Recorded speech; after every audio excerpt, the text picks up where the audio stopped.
Hey, Teddy here. Sorry I'm over a month late in doing this, but I'm gonna do it right now anyways. But yeah. Today, I not only have some important news I need to share with you guys, but also I have a lot of serious stuff I need to get into. And oh boy, it's gonna get all painful for me personally. And you guys can all see why that is. For right now, to start things all happy, let's get on with the news. Now, I'm pretty sure all of you are wondering, ever since the summer just began, to those who are not on social media, or at the very least don't follow me on social media, like on Facebook or Twitter, in this case, you guys may be wondering what has been going on with casual reviews of bearRimshot. With the next is casual reviews of bearRimshot, the top 11 dumbest Kingdom Hearts moments lately. Now, as I'm currently recording this, I just passed the 1980s with The Little Mermaid. Well, not just watching the original, but also I got to watch the direct-to-video sequel, The Little Mermaid 2: Return to the Sea. Even if I do find it as if it were to be a sequel to a classic movie where the offspring is the main character at its weakest, alongside with the secret of Nim 2 to the rescue. Yeah, sure, I may have praised Return to Neverland too much, but there's a difference between how movies like Return to Neverland is handled and Little Mermaid 2: Return to the Sea is handled when discussing the idea of having an offspring appearing to be the main character this time. And yes, it's all about execution. With Jane, with the case of Return to Neverland, basically what happened to Jane, surely she can have some moments where she can be different from Wendy, such as wearing socks on her feet instead of, say, slippers, or having short hair, as well as wearing pink nightgowns instead of blue, as well as wearing a sweater throughout the majority of the time. But despite that fact aside, as well as having to be kidnapped instead of Captain Hook, instead of having to be Peter Pan take her to Neverland. Despite all that, at least with whatever happened to Jane, she does have a lot of similar stuff to Wendy. When they both go to sleep, they both wear nightgowns, and they both kind of sound alike. But yeah. Whereas Melody, on the other hand, if you think Melody does the same exact thing as Ariel, then perhaps you have no idea. Well, there's one thing about about Melody that's different from Ariel. And that is, well, you notice that when Melody's a mermaid, she doesn't get to show her belly button, but yet Ariel does? Yeah. That's the issue I personally have with Melody as a Little Mermaid character, but that's just me. But, yeah. So now, as I'm currently recording this, I just entered the good old 1990s, all starting off with another beloved Disney classic in the form of Beauty and the Beast. But, yeah. And what comes next after that? Well, after I'm done with Beauty and the Beast, I'd be watching the entire Aladdin trilogy. And yes, this now includes both the original Aladdin and Aladdin King of Thieves, but also including Return to Far as well, sadly. And no, I don't have to watch the live-action remake. Okay. In fact, when I do this particular movie marathon for my top 11 dumbest Kingdom Hearts moments, I actually don't need to watch any of the live-action remakes, frankly. Not even Christopher Robin, even if Christopher Robin was the best one, let alone the least awful one. But yeah. Then comes The Nightmare Before Christmas. Then comes The Lion King. Then comes The Lion King 2 Simba's Pride, which I'm going to be honest here that, which I must say, I've not only heard good things about, but also, out of all the Disney sequels that are, out of all the critically acclaimed, out of all the Disney sequels that get a lot of critical acclaim from Disney fans, The Lion King 2 Simba's Pride is the only critically acclaimed Disney sequel I still haven't seen for myself even up to this day. No joke there. And then comes the Toy Story trilogy, as in the first three movies. And no, people, I wouldn't necessarily need to see Toy Story 4 again for that. Especially since considering of how, well, you have to understand, at the time when Kingdom Hearts 3 first released, Toy Story 4 wasn't out yet, so it wouldn't make sense if I had to watch Toy Story 4. However, it would have made sense if I could sit through the first three Toy Story movies, you know? Because let's be honest here, from my understanding,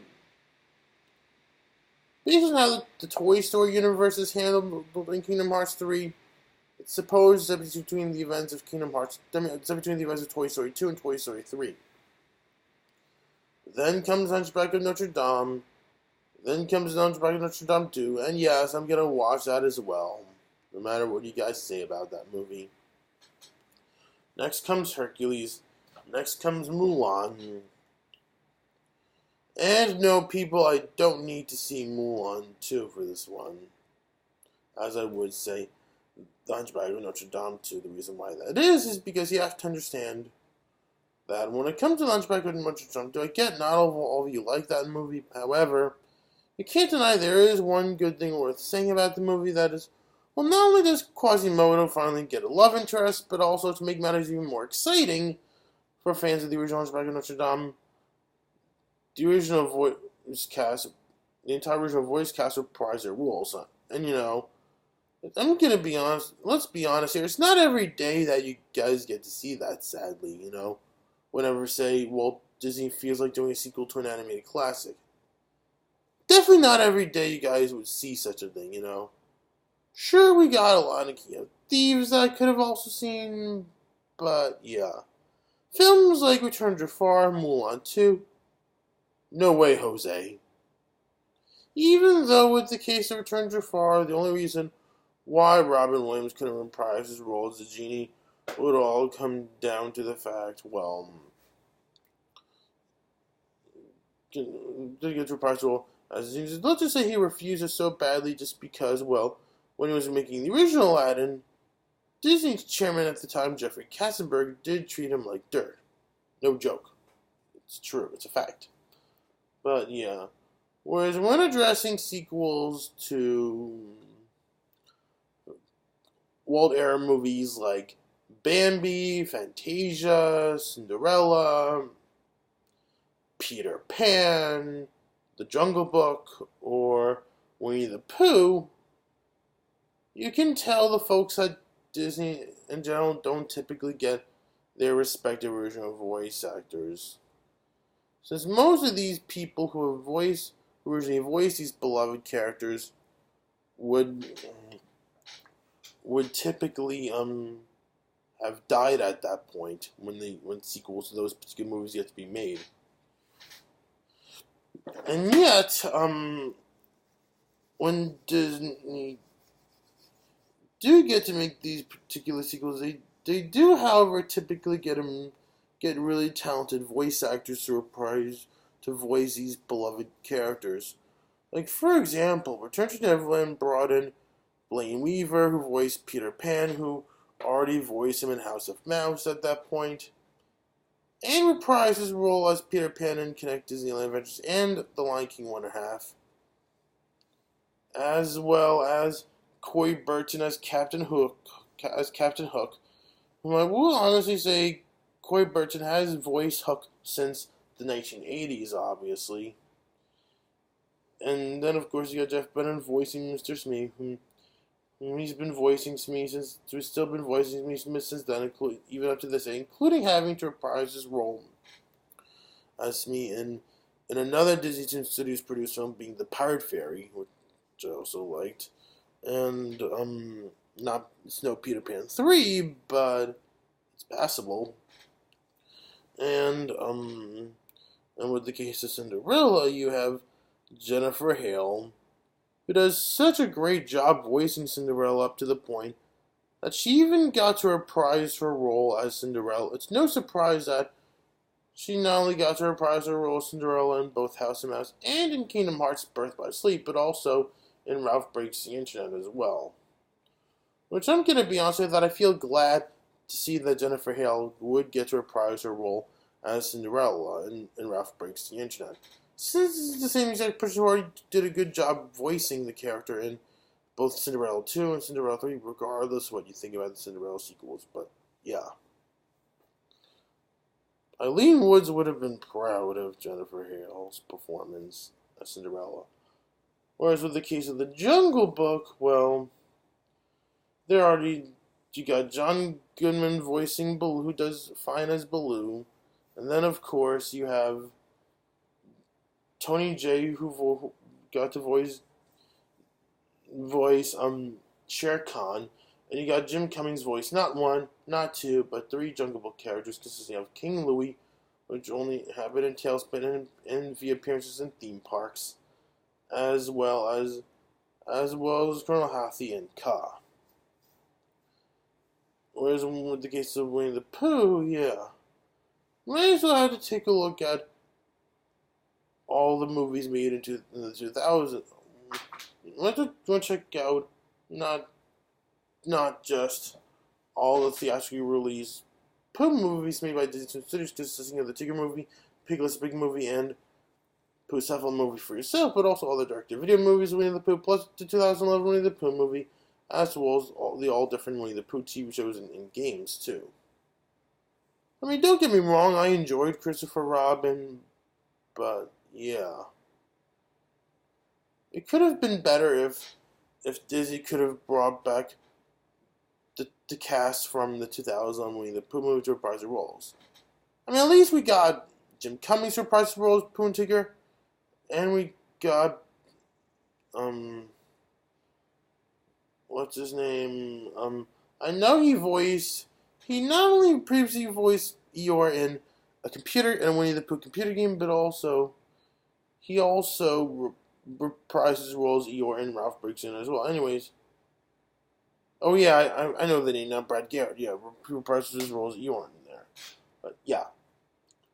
But still, looking back at Christopher Robin, although I do find it the least awful out of all the live-action remakes, it could have been better if, in my opinion, if Disney could have brought back Travis Oz to reprise his role as Piglet, since he is the current voice of Piglet after all.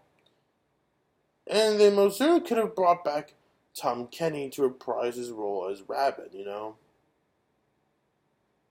Not only does he seem to do a decent job voicing Rabbit, but also the person who has been voicing him for a long time, Ken Sampson, already died at this point, you know.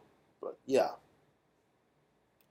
Disney could have gone with Tom Kenny instead of say Ken Sampson or the person who voiced him in there. But yeah, that's just me.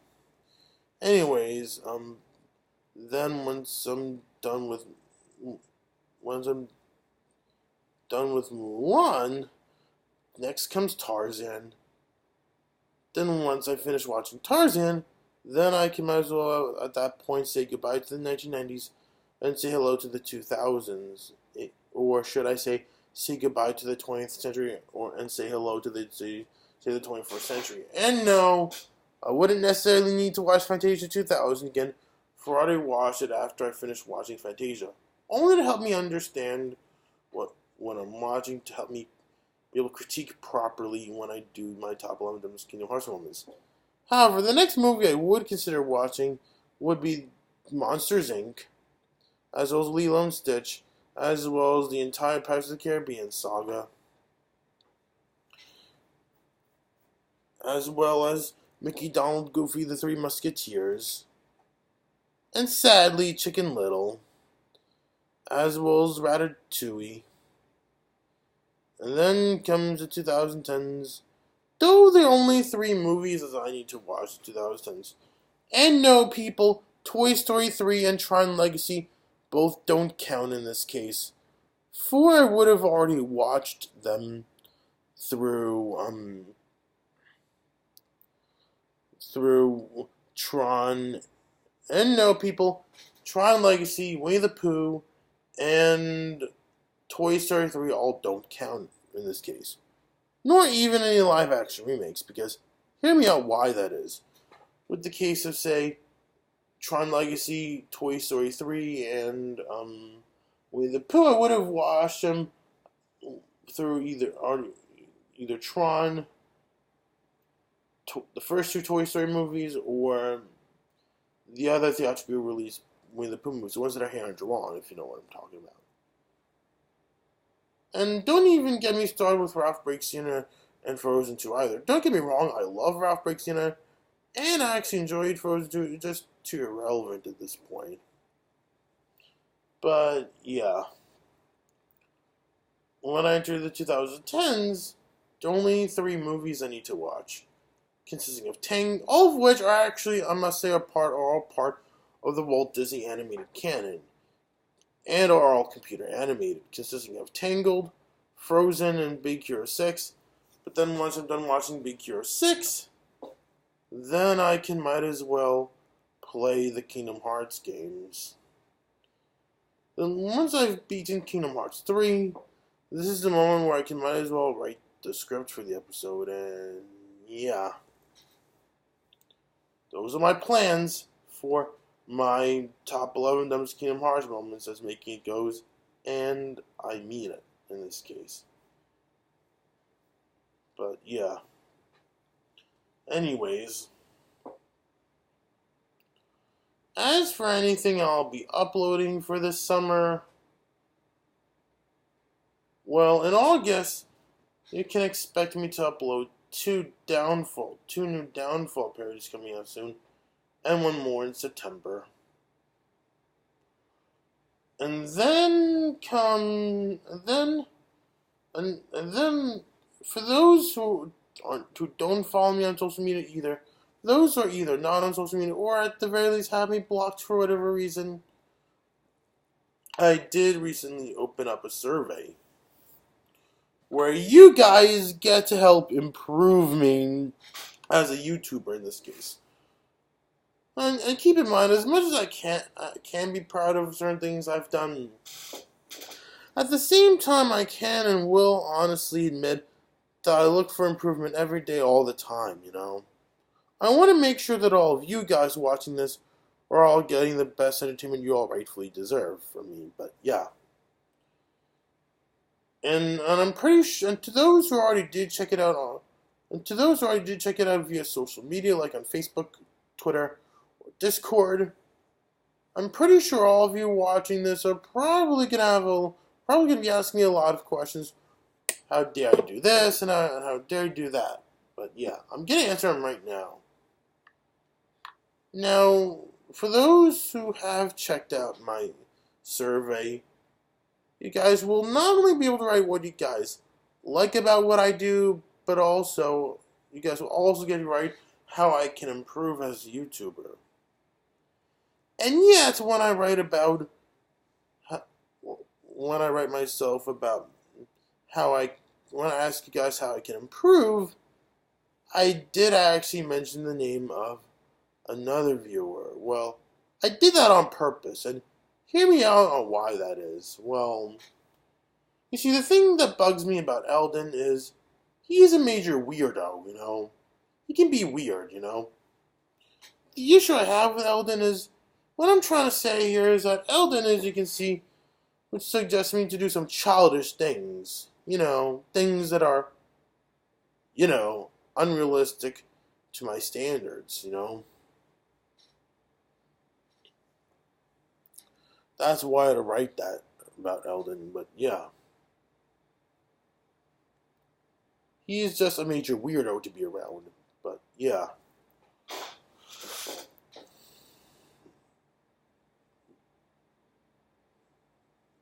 But more about him later, actually. And you can see, and you guys will see why that is for yourself. But yeah.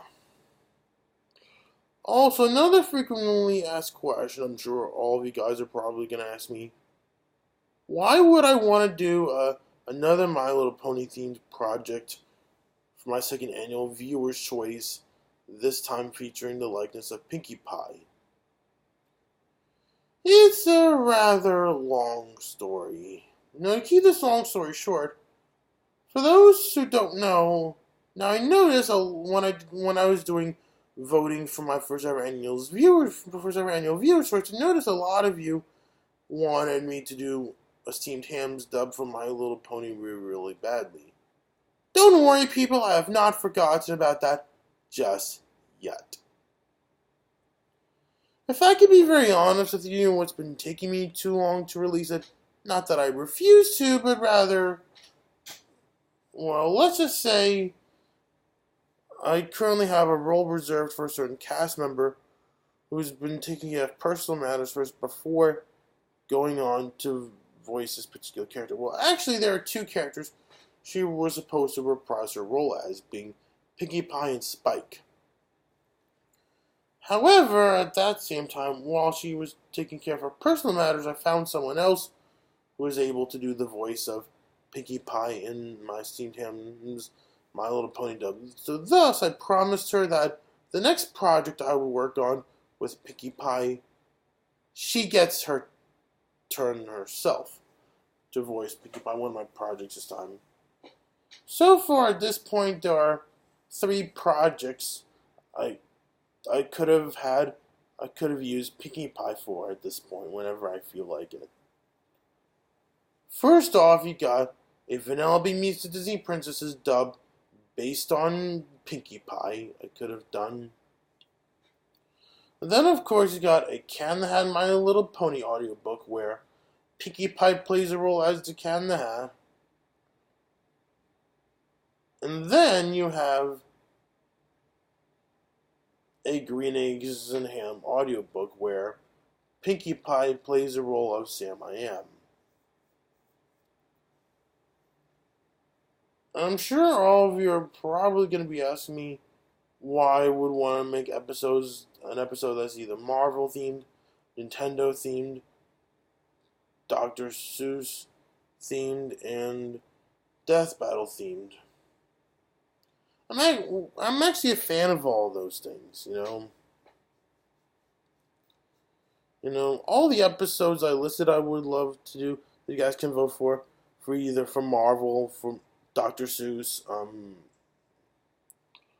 Nintendo, and Death Battle. They would all fit very well realistically to my standards. I'm sure all of you are probably going to be asking me what's with me doing a Death Battle episode. Well, not only am I a fan of it, but also, yeah, there are a lot of great ideas for Death Battles that could have happened, So I felt like doing some countdowns on it. But, yeah. And,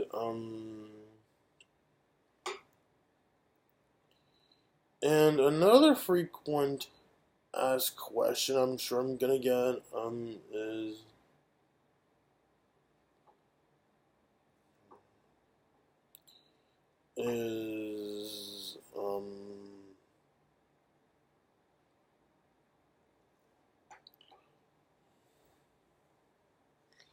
I'm sure another frequent asked question would be,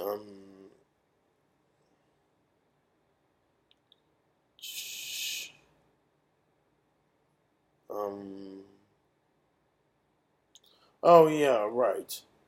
I also pitched this idea of doing an Epic Mickey Files-esque show dedicated to Super Smash Brothers. And in there, I asked to see who would you rather guys have not just create, but also host an Epic Mickey Files-esque show dedicated to Super Smash Bros. Called the Super Smash Bros. Files, consisting of me and Animat. At least hear me out why that is. With the case of why I think you guys should be able to vote me if you guys wanted to. As a lot of you can tell about me mentally and personally, I have a lot of knowledge about stuff like animation history, film history, video game history, that kind of stuff. So yeah, if you guys really would prefer to, if I can not just create but also host an Epic Mickey Files-esque show dedicated to Super Smash Brothers, I'll be willing to do that if you guys wanted to. Just, all you guys need to do is vote for me if you prefer me. And then, of course, you have Animat. Now, for those who don't know, years ago, Animat did a show called, on another crossover for game simply known as the Epic Mickey Files, where Animat would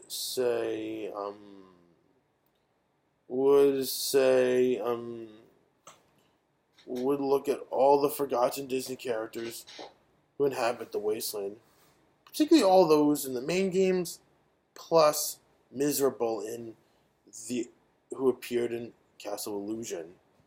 Though it is worth understanding that the only reason why Anima would do Miserable but not all the characters present in a Big Mickey Path of Illusion is not only does Anima need to be able to do other things in his life like animation look back, for example, but also at the same time, another good reason why Anima would only do Miserable as doing Power of Illusion characters goes, out of all the characters who have ever been in Epic Mickey, Miserable would have pretty much been the only forgotten Disney character who inhabit the wasteland who originated in a video game, you know?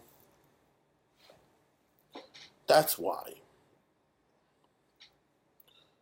And I know I can still be sad about the Epic Mickey Files 2 didn't happen, but what am I going to do? Don't take it all on Anima.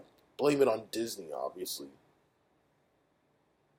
And for whatever reason, doesn't feel like tackling the obscure side of them, which I still find to be pretty sad to see even up to this day. Since, you have a lot of... The only reason why Epic Mickey 2, The Power of 2, failed financially is because, well, it's a very flawed game. How flawed is it? Well, let's just say it had a lack of newcomers to the Epic Mickey franchise. Which does hurt not just Epic Mickey fans, but also Disney fans in general, How you might as well be surprised to learn that there have been a lot of Disney characters that Disney rarely use outside of Epic Mickey who still didn't appear in Epic Mickey even up to this day, including characters like James from Attraction Everyone, for example. She would have been a great fit for Epic Mickey, considering of how Disney would treat Jane in real life. Though I would have also loved a Disney Infinity figure as well. But, yeah. And that's pretty much why I feel people like either me or Anima should be able to do an Epic Mickey Files-esque show dedicated to Super Smash Bros. So yeah, if you prefer me, if you really think that I should be the one doing the Super Smash Bros. Files, all you guys would need to do is vote for me for that, and I'd be most certainly willing to do it whenever possible. Whereas if you guys really, really wanted to see Animat do it instead, well, simply vote for Animat, and maybe one day I can suggest, if Animat was going to bring back What's in the Box, might as well write him a letter. Which I'm going to be honest with you that for right now, when it comes to that, I'm currently taking a break from it for a while. At least until Animat feels like bringing back What's in the Box for whatever reason. So I have more news on me anyways, but yeah. And,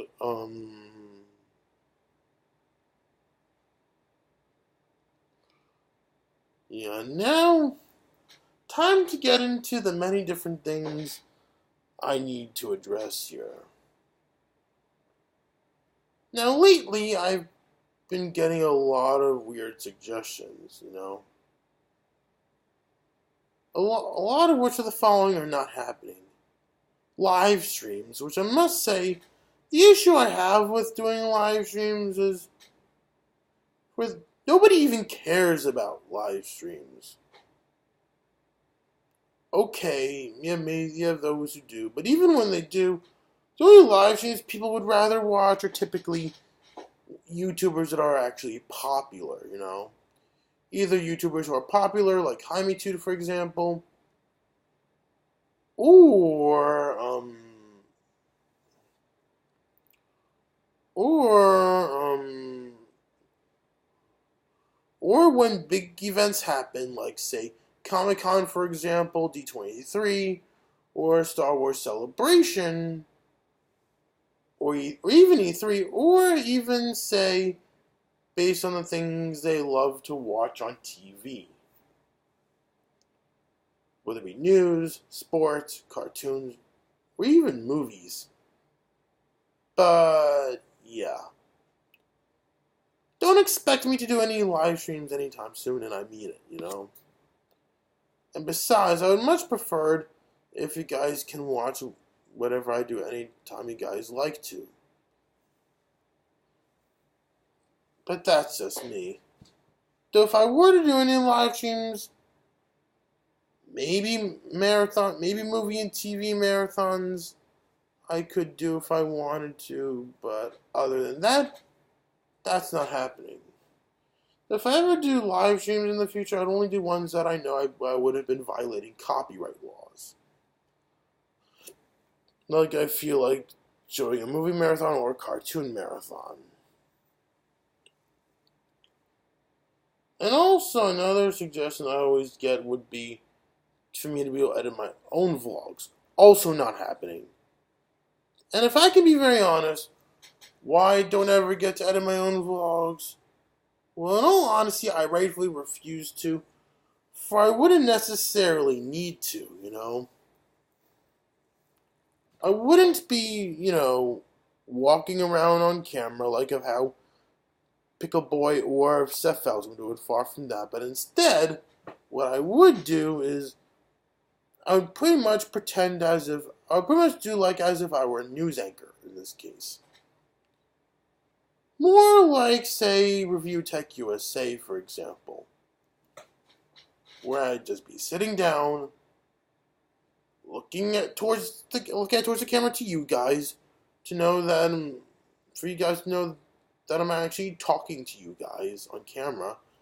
And yeah, to do a vlog, all it takes is, I need to know, of course, I would need to know what I have to say. Not only that, but also I need a computer that has a camera on it to help me record what I need to say. It can be either desktop or laptop, but most likely laptop for me. My parents don't usually like it when I use desktop, but instead would prefer me to use a laptop instead to do stuff like that. Do stuff that involves computers, you know? The only computers that my parents would allow me to use these days are usually laptops that I can use, not desktops. I'd rather not talk about it on why that is, but yeah, more personal. But yeah. I mean, sure, I may have been editing my own works lately. However, you have to keep in mind that there's a difference between when I do things like parodies, for example, and when I do stuff like vlogs. When I do stuff like vlogs, for example, like what I'm doing right now, I really would not necessarily need to edit at all. All I would have to do is know what I have to say, like what I do right now, and that's pretty much it. And let's not forget about a computer with a camera as well, some place where I can vlog find a place to vlog where I need to vlog, where I can vlog at, where there's enough space. But yeah, it is what it is, Whereas when I do parodies, yes, this is a moment where I would understand. It would be a different story. Which in this case, this is a moment where I would get to. There will be some editing required myself, And if you guys are really not liking what I'm doing with these vlogs, I don't know what else to tell you guys. I'm sorry. It is what it is. And besides, I've been uploading more short videos now than ever before, like you guys all asked me to for years. And speaking about that, I come to notice that when I release my latest Team Hams dub, being the one for Donald Duck, I'm actually happy, I'm actually pleasantly surprised, let alone happy, about the fact that a lot of you actually enjoyed what I do, you know? And I told you all I was able to give what you guys wanted. You guys not only got more videos where I get to edit personally, but also at the same time, you guys would also get to get more videos that are short and sweet. And believe me, I've been getting those requests all the time for years, I will say. I know a lot of you really wanted me to make more short videos. That's why I was able to do so. Well, keep in mind, you have to understand that most parody videos that exist are usually typically that short and sweet. So I don't see why you guys have to complain about the fact that I still make more longer videos. Now I get it. I can understand not everyone can sit through a long video. But now I've been uploading more short videos. So yeah, if you come here, not just for more casual reviews of bearRimshot episodes, but also for more videos that are short and sweet, you got your wishes, man. That means you, Eldon. That especially means you, Morgan Ledger. I know you don't like it when I do 90-minute videos in general. But, yeah. Anyways, and now let's get on with AzuchiGuardian. I know you're all going to be thinking right here just simply why that is. Why is that? Okay. Well, for the first time since 2017, yes, today it looks like I have things I need to counter this time. But I just knew I had to, you know, it's business on my part, but yeah. For those who don't know, last month, AzuchiGuardian decided to go all liable on me once again. And I'm sure all of you are probably going to be asking me, what did AzuchiGuardian lie about this time? Okay, then. Now, the first thing AzuchiGuardian lied about when he stated that he's not in Mr. McMoneybags. Well, technically he is. Well, you say you like to make certain videos, just do certain stuff to annoy people, let alone make people feel bad, which goes to show that you're someone who loves to make videos just for the sake of money. And yeah, I'm aware that a lot of stuff in life can cost money. Funny enough, I am working on trying to raise money to do my own animated projects, because something I've always been getting on social media is doing animation in general, even if it's done digitally, can cost a lot of money, you know? And for those who don't know, I have two upcoming animated projects coming out soon. The first one being Star Wars, being a fan-made version of Star Wars Episode 1, The Phantom Menace, where it would have been drawn in the style of Genndy Tartakovsky, when he did Star Wars Clone Wars. So if you really loved the original Clone Wars cartoon, especially including the animation style used in there, then chances are you would have loved to see me do Star Wars movies that would make versions of Star Wars movies that would have been all drawn in the style of Genndy Tartakovsky, you know? Yeah, I can see why a lot of Star Wars fans and animation fans really enjoyed the original Clone Wars cartoon. Especially since, well, the animation there, as you guys can see, looks just like as if the folks at Disney would have drawn. I am just saying.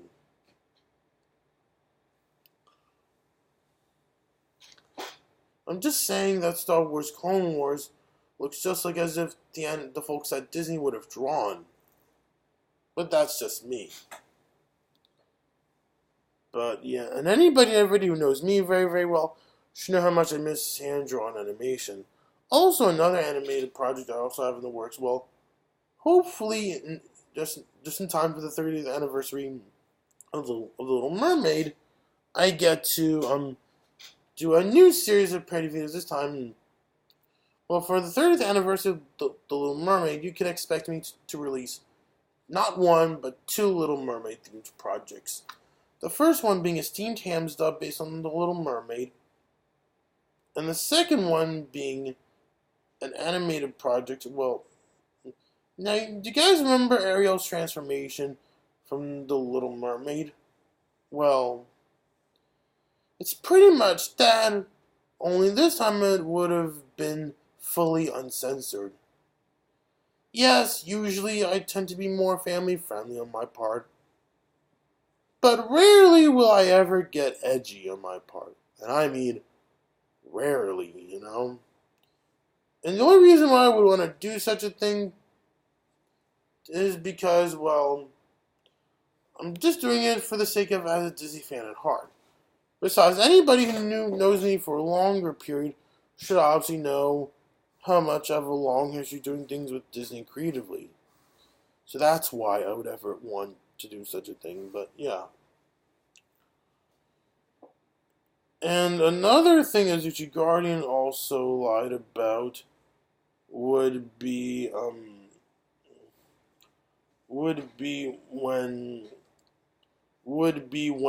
he stated that for what I did for casual reviews is a failure, and for what he did for casual reviews on his part is considered to be a success. No. Everything you said in regards about that, you totally got it all backwards, man. Technically, I got all the success. All you get is nothing but pure failure on your part. But yeah. I'm not just saying that just because I wanted it that way, but rather, well, it's the truth. When taking a look at what is a public apology, surely I may have gotten typically tens to hundreds of views.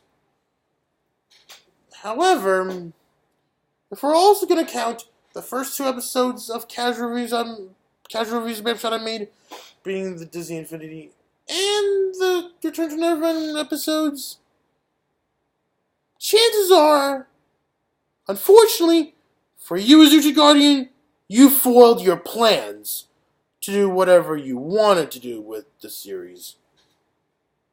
And I just knew from the get-go that you're trying to cash in with the success of casual reviews of bearRimshot. More about that later, but yeah. So technically, AzuchiGuardian, I have more views than you. So if you don't like it that way, suck it, you know? This is why these countless breakdowns keep occurring to you even up to this day. And you know, the funny thing I come to know is that these people throughout the entire online reviewing community, especially those people you've worked with, think you're a big, stupid, stinky, ugly ogre. That's what you are. You're nothing more than a big, stupid, stinky, ugly ogre. But, yeah. Anyways, so yeah, another thing that AzuchiGuardian also lied about would be, once again, although not the first time he claimed this anyways, but he did say that for whatever I do is non-canon, and for whatever he does is canon. Well, everything you say, once again, you got it all backwards, man. So, accept it! But anyways, you know, I know I may have addressed this before, and I'm going to address this again. Just for the sake of this, you know. Consider how mentally ill AzuchiGuardian is, let alone how mentally retarded he is. Pardon my language, but what I'm saying here is true. For whatever I've been doing, all the casual reviews episodes you guys see me do on my home YouTube page where you guys are now, well, that is if you guys are watching this over here on YouTube, they're automatically canon without any doubt, without any question. Regardless of who I could gather, regardless if AzuchiGuardian is still with me or not, and regardless who I could gather as my editor. For whatever I do with my review, with my review show, with casual reviews, with with bearRimshot on my home channel, they're canon without any question, regardless where I gather my. So if you don't like it that way, I don't know what else to tell you. I'm sorry, it is what it is. Whereas for what AzuchiGuardian has this in mind, plain fraudulent. You know? For what AzuchiGuardian has in mind for the show, pure scam on his part. And as I mentioned before, if you're looking for a non-canon review I did, go to the ones on Sparking TV for that. I'm not saying not that I'm against those existing, nor do I have anything against the idea of doing more reviews under Sparking TV. But regardless of what you all think about Sparking TV, they're all non-canon. Whereas the ones on my home channel, or the reviews that I do on my home channel, purely canon, regardless who I have as my editor, regardless who I still see AzuchiGuardian or not. So if you still don't like that, I don't know what else to tell you. I'm sorry. It is what it is. But, yeah.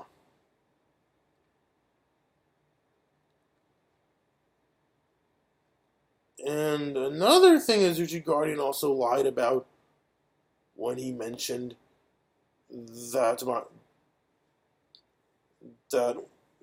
my review show would be called Teddy TV, which from what you guys saw when I released another episode of my review show last year, the name does not change to Teddy TV, but instead remains as Casual Reviews of bearRimshot. So Teddy TV my ass, AzuchiGuardian.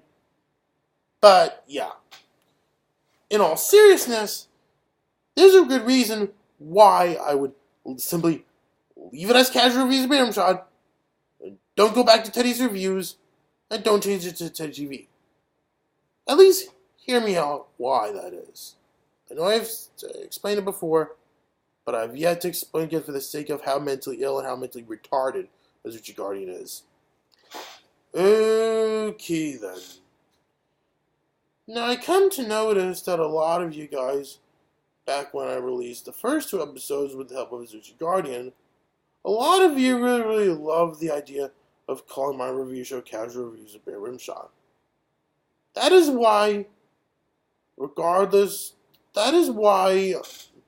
ever since Disney Infinity has been the first ever episode of that same review show, beginning of Disney Infinity has been released, I did make myself perfectly clear, and AzuchiGuardian did originally at one point agree with me when I stated that for any future episodes of that show to be made, regardless if AzuchiGuardian was still my editor or not, might as well leave it as Casual Reviews of bearRimshot no matter what, which is what I actually did when I made the last episode, aka my first ever editorial being what is a public apology.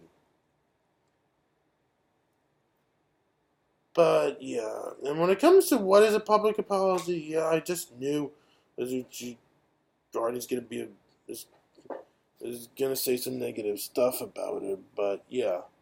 And as I stated on social media, regardless of what AzuchiGuardian has to say about the latest episode of Casual Reviews that I got to release, I'm still proud of what I did. I'm not gonna lie when I say that. I'm still very, very proud of what I've done, especially since not only was I able to do whatever I wanted to do with the show, but also I gave what you guys want to see. Maybe not everything, but most things. At least I made sure every single joke was both clean and relevant, which is a request I always get from you guys when it comes to me doing Casual Reviews of bearRimshot, you know? And as I promised before, when I make the next episode of Casual Reviews of bearRimshot being the top 11 dumbest Kingdom Hearts moments, it will not beat the record of the longest running Casual Reviews of bearRimshot episode at all. I mean it. But, yeah.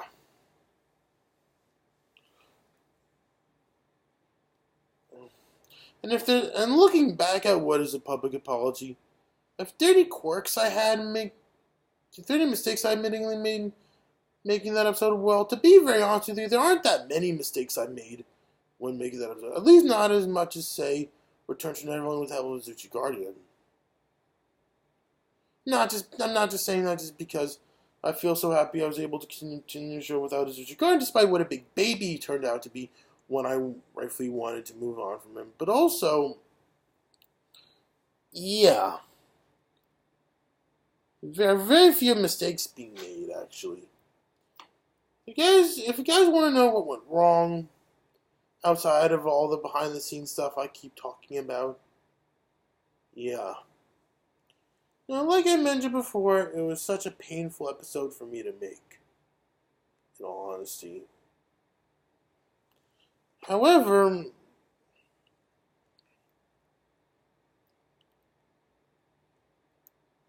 all that behind the scenes drama that happened wasn't the only negative thing that happened in regards to what is a public apology. One of those other things include, well, there are a few mistakes I made. Like, for example, when addressing the webless world of Dr. Seuss, when looking at some examples of Dr. Seuss, when discussing what is the second voice actor for certain Dr. Seuss characters appearing in the webless world of Dr. Seuss, like the Cat in the Hat, Horton the Elephant, and the Grinch, I would always start off by saying in later seasons instead of season 2. Well, in reality, when addressing a show like the webless world of Dr. Seuss, it only ran through 2 seasons and that's it. I know this can be shocking, but it's true. I mean, don't get me wrong, I actually enjoyed watching the webless world of Dr. Seuss for myself whenever I feel like it, It's pretty much what we Dr. Seuss fans can call it as the Muppet-fied Dr. Seuss equivalent to, say, Disney's House of Mouse, or Hanna-Barbera's Laugh Olympics, or even Nintendo's Super Smash Bros. As well, but yeah.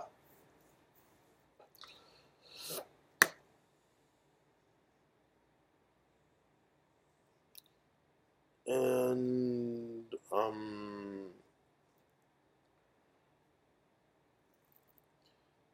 another quick one, when sitting through part 1, you'll notice that voices can be heard in the background.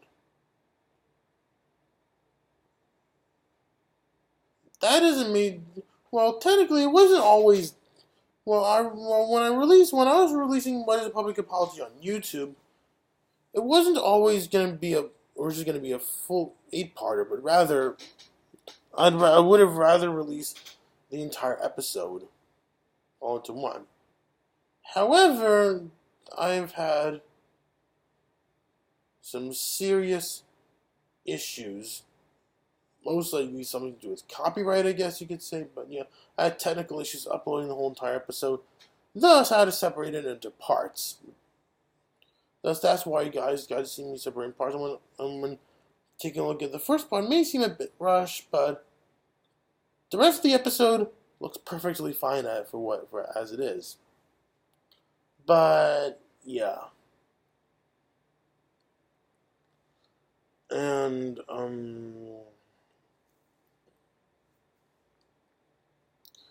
if you're ever wondering, now when I was discussing the Jungle Book 2 while I'm discussing Ralph Breaks the Internet. If you're ever wondering why characters like Saruman or Shere Khan weren't used in there to prove that Tony J and Christopher Lee both sound alike, thus resulting Corey Burton to audio double both these 2 British voice actors, well, that's because, well, ever since Tony J died, we officially never got to see Corey Burton voice neither Shere Khan nor Saruman even up to this day.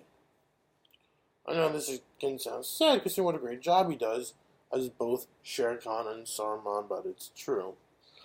And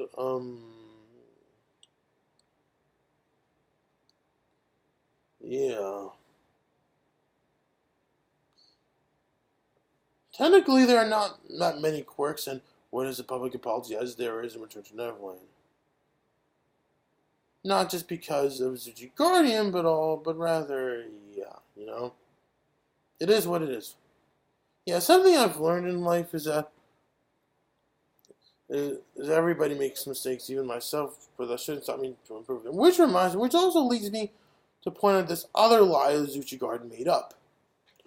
Another thing that AzuchiGuardian also lied about to his viewers will be when he stated that Rachel Green, for what Rachel Green, aka the Physics Werewolf, was doing to me, she would have been blackmailing me. Okay, so where the hell did you get the idea that Rachel Greenwald was blackmailing me? Because you know that is not true about Rachel at all. Now I can understand how it feels when getting criticized, but yeah, for what Rachel Greenwald wanted to do with me, this is constructive. This is called constructive criticism, what she's given me, you know? And, you know, yeah, no wonder why you love to be such a big baby when you get criticized. Just simply grow up, man. But, yeah, change the channel. But, yeah, you know, yeah, I can understand how it feels when you get criticized. Hell, you might as well be surprised to learn that you're not alone in not liking being criticized. Hell, nobody likes being criticized. Not even myself. Not even Animat. Not even Yoshi Player. Not even Steven Spielberg. Not even George Lucas. Not even Masahiro Sakurai. Not even Dr. Seuss. Nor even Walt Disney. In fact, even all the greats like myself get criticized all the time, you know? They shouldn't always take it as if they were trolling. I mean, yes, you can find people like Morgan Ledger, for example, who would do anything to angry and insult you. And let's be honest, Morgan Ledger should seriously be burnt in hell for what he has to say about AzuchiGuardian for how he's been treating me. What does he have to be thinking about me? But yeah. Anyways, in the end of the day, there are a lot of people out there who really, really want you to grow. In fact, there are more people like C.G. O'Brien who exist than, say, people like Morgan Ledger. And you wouldn't believe who would rightfully be considered as AzuchiGuardian's biggest troll. That's right, it's Morgan Ledger, who rightfully deserves that title more so than others. Hear me out why. With everyone else who's ever criticized AzuchiGuardian one way or another, they'd be willing to help him improve, help him grow in life.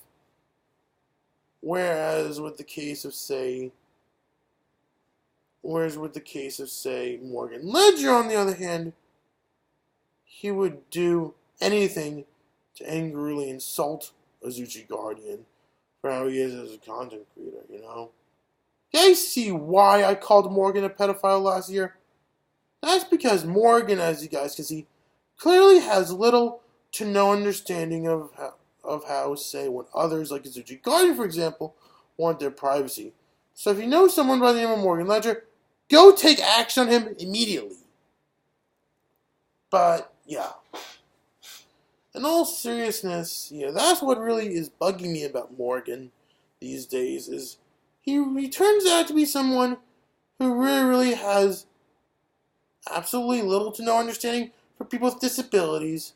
He has little to no understanding for people with diabetes. More about that later.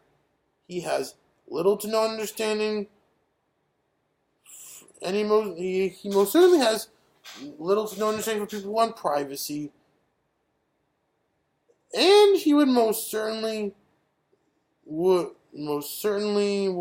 how can I put this? Have little to no respect for adults loving cartoons, let alone anything that meant to appeal more for an early childhood audience. But yeah. But other than Morgan, if it weren't for what Morgan has to say about AzuchiGuardian, then chances are you would have been a room full of people. You'd be surrounded by nothing but C.G. O'Brien clones.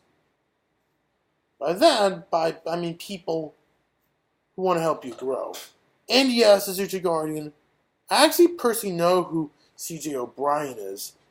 He used to be my job coach when I was working at another restaurant called Trilogy North. And I'm gonna be honest here that when I worked out, I had a great experience working there personally, but yeah. But yeah.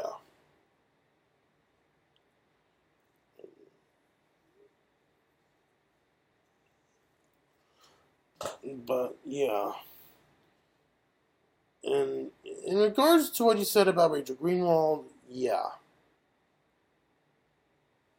Sometimes, as AzuchiGuardian, you need to learn to be accepting of criticism once in a while. I get it that being criticized may not be your cup of tea. Hell, like I mentioned before, nobody likes being criticized. Not even myself. But sometimes it can be for the best, like say when something goes wrong, you know? If you really don't believe me, well, there are others who have gone through this as well.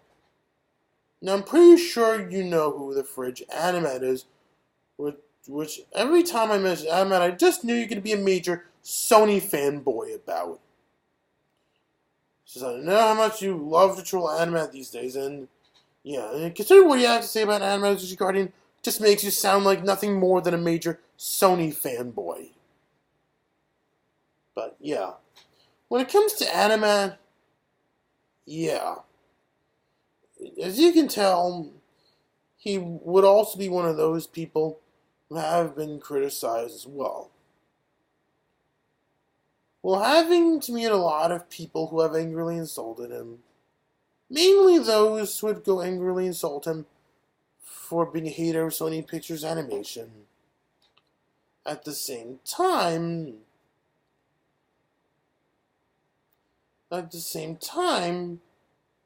he has met people who have successfully helped improve him. One guy in particular, whom actually did help successfully improve him as a content creator, would be a user by the name of YoshiPlayer. And even as somebody who grew up loving anime, would still do almost anything for anime, even up to this day. Yeah, I can see why some people may not like anime in the first place. Sure, some say it can be his voice, but also there are these moments in his reviews where he would go exaggerate, you know? If you guys don't know what I'm talking about like comparing Claudia the Chance Meatballs to Charles Manson, comparing Bresson movie to Hitler, or even comparing the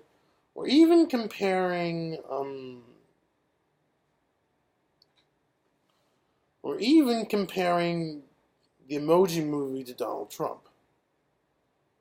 I mean, the Emoji Movie and Bresson movie I can understand, but Claudia the Chance Meatballs, really, it's fine if you don't like Claudia the Chance Meatballs, but still, you have people who like it like myself, but yeah, you know. Yeah, the thing is, and, you know, when it comes to YoshiPlayer, when he reviewed Animat, one thing I did successfully learn when watching his review of Animat is you should never, ever want a major company to close down. At least hear me out why. Because something you have to understand is that if your most disliked company ever remains open even up to this day, then it means it's in the end of the day it's still business on their part. It's just a business, nothing more, you know. And that's why companies like, say, Illumination or Sony, for example, are still making movies even up to this day, regardless of what you think about them. You mean unlike everything they did, like for example, I may not be sure. I may not have been someone who enjoyed the CGI Grinch movie, and at the same time, I may not have been someone who's been very appreciative over the Emoji Movie. But at the end of the day, I just knew I had to give them a second chance. You know, that's what I had to do. You know, I mean, besides, ever since Sony released the Emoji Movie, we did get Spider-Man Into the Spider-Verse, which did get a lot of love by did receive a lot of critical acclaim from a lot of people, both Sony fans and Sony haters alike.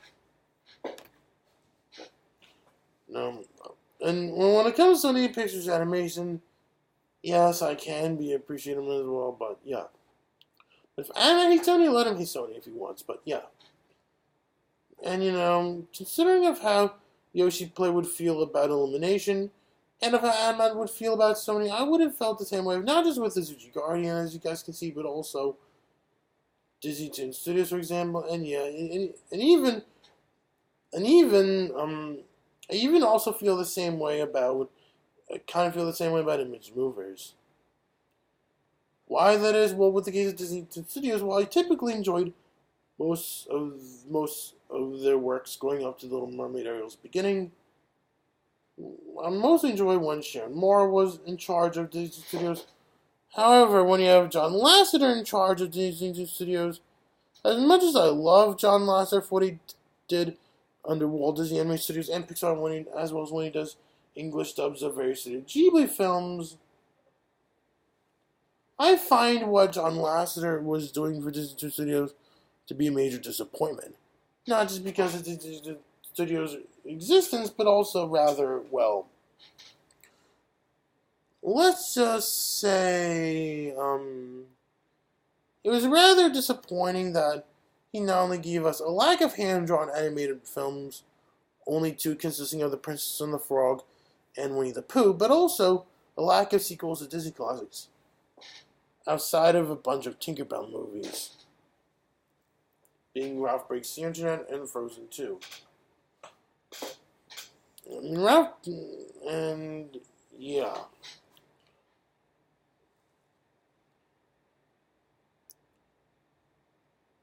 And I know not everyone wants to see Dumbo to the light of day. But as much as I would love to see Peter Pan 3 see the light of day, well,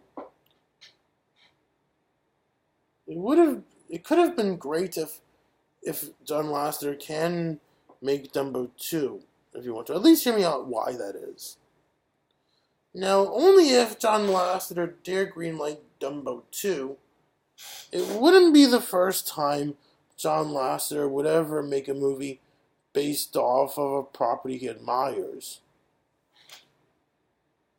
For John Lasseter, anybody and everybody who knows John Lasseter very well should know that his favorite Disney movie is actually Dumbo. Not only that, but also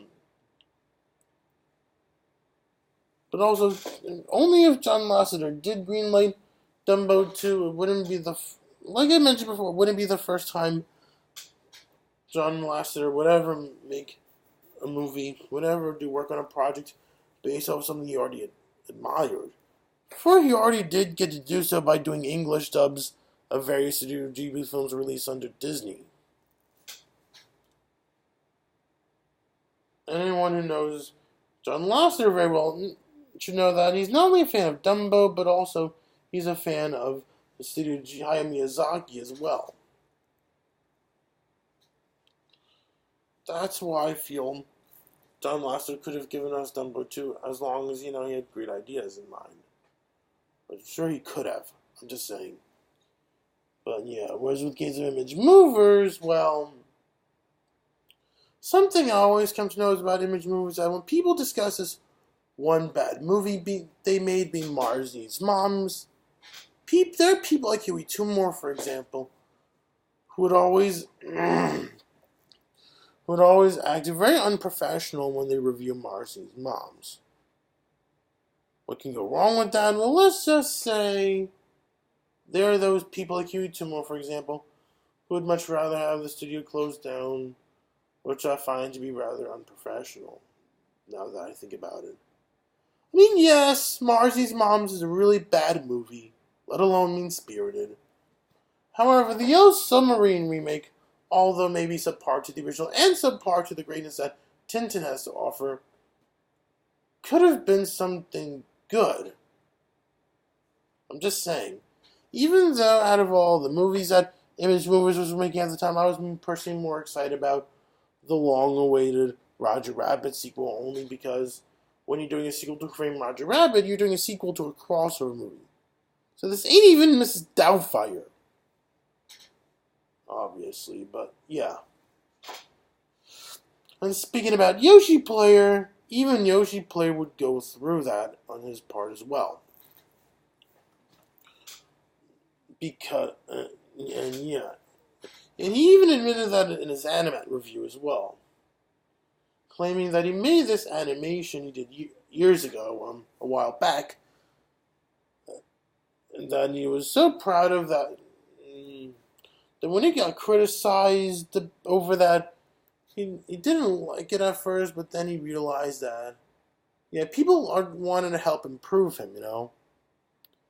That's not only what happens to Yoshi Player, but also, this is what happened based on when Yoshi Player did to Animat, but yeah. Even George Lucas, of all people, has been criticized, as you guys can see. How so? Now, I'm not sure if you guys remember when George Lucas directed the entire Star Wars prequel trilogy. Don't get me wrong, I love the Star Wars prequels.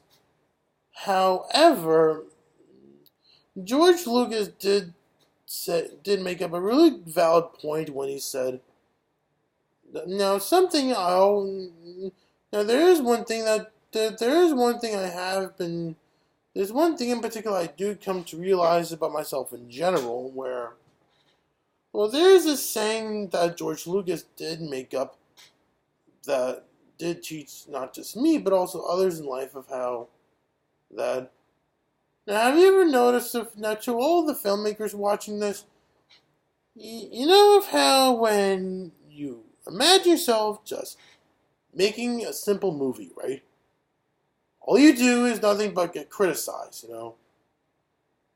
I get how it feels as well, you know? Well, it's one thing you may not like being criticized, but at the end of the day, you have to realize it's life, you know?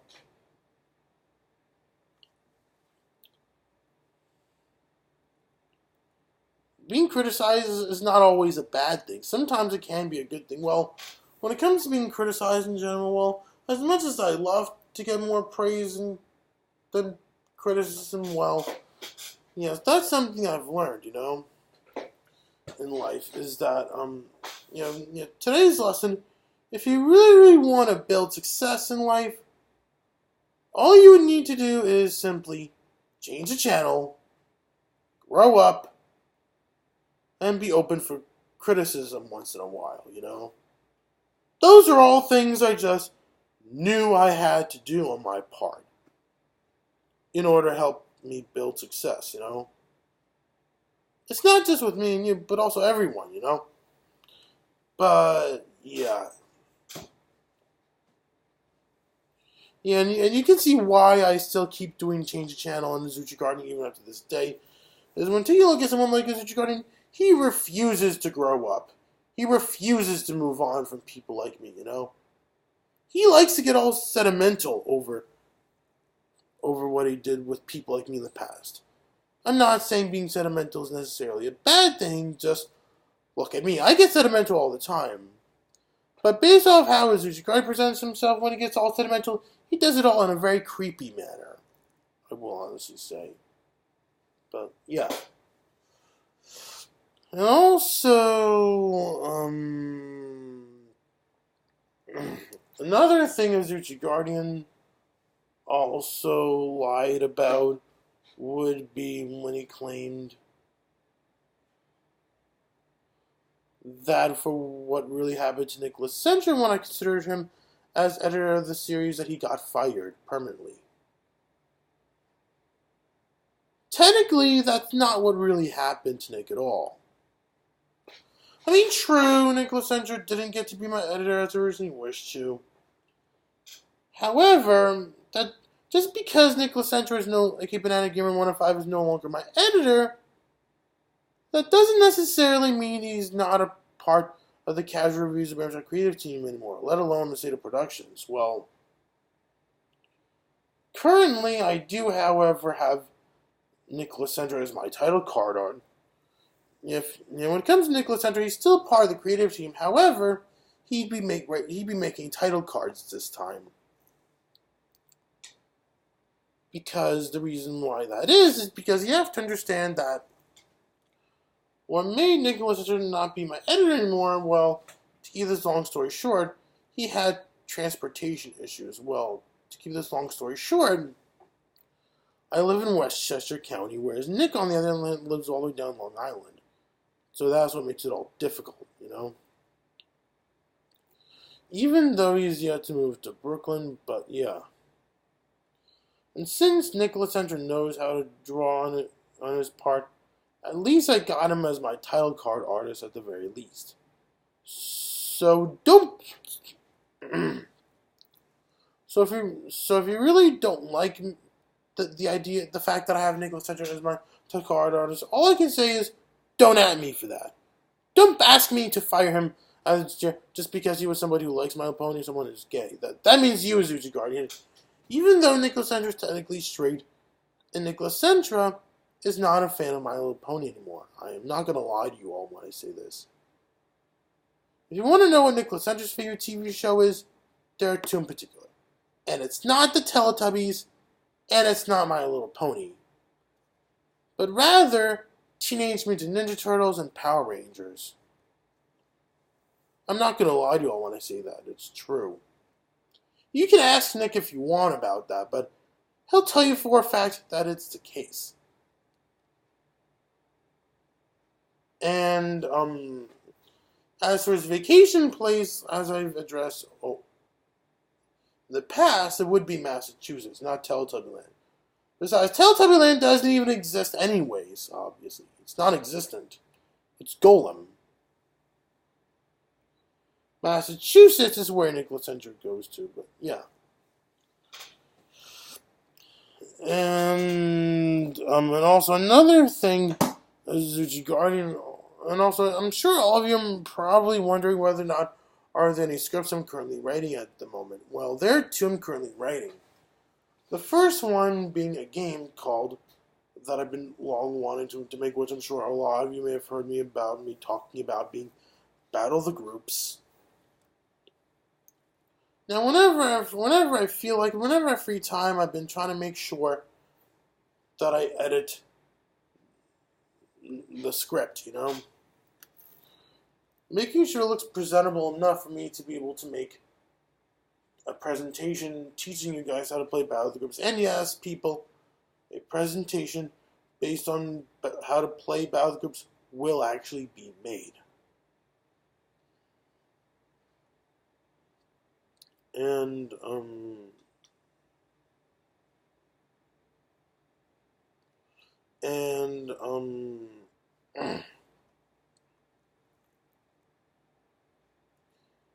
also, another project I'm also currently writing script for, also when I feel like it would be, I wanted to make, I'm such a huge fan of those things that I would love to make my own of those. You know those stop motion animated failed character auditions videos that exist? Yeah. I most certainly would have loved to be able to make some failed character auditions videos. But it'll most likely be based off of stuff you know Dare to Be Stupid show would never ever do. And if you guys don't know what I'm talking about stuff like Disney Infinity, for example, Lego Dimensions, Who Framed Roger Rabbit, Wreck-It Ralph, and maybe some fan-made Super Smash Bros. Games. But from regarding Lego Dimensions, there'll be two versions being made. First off, you got a Lego edition for that. And then, of course, you got a Funko edition, where the only major difference between the Lego version and the Funko version of failed character auditions for Lego Dimensions would not just around the judges, but more normally the jokes, the characters appearing,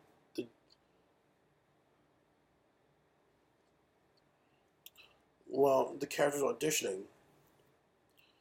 Now, when you do guys check out the Funko version of my failed character auditions Lego Dimensions video when it comes out, you're going to hear a lot of too mature jokes, you know. Considering the fact that you have, when addressing something like Funko, they have no problems doing edgy franchises. You know, those containing mature content, if you know what I'm talking about. We're talking stuff like Mortal Kombat, God of War, Halo, James Bond, or that kind of stuff, pretty much. Whereas and even stuff like Family Guy, South Park, and Rick and Morty.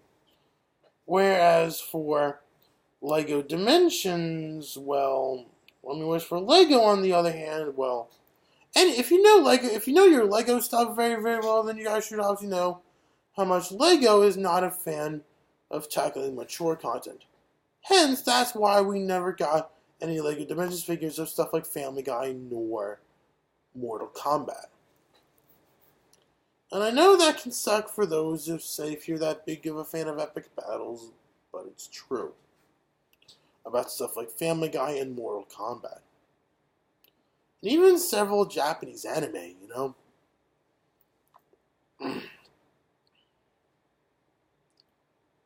But, yeah.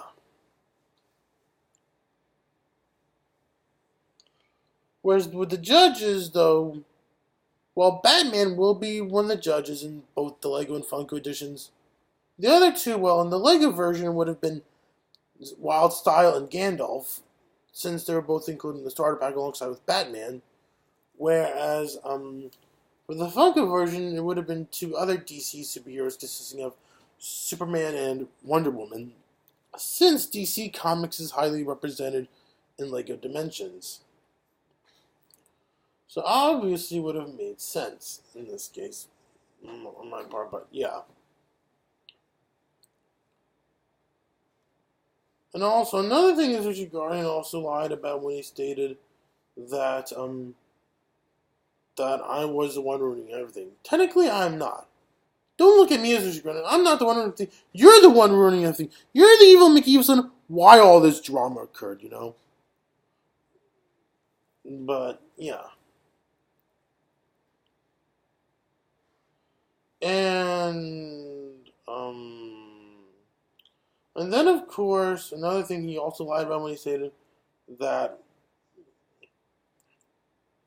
Bruno and Uriel weren't involved in making Casual Reads Maps Return to Neverland. Okay, to be fair in this case, at least you're honest with this one. Because I'm gonna be honest here that I never bothered that when I made the Return to Neverland review, I never bothered asking either Bruno nor Uriel to be part of the project for whatever reason. But, yeah.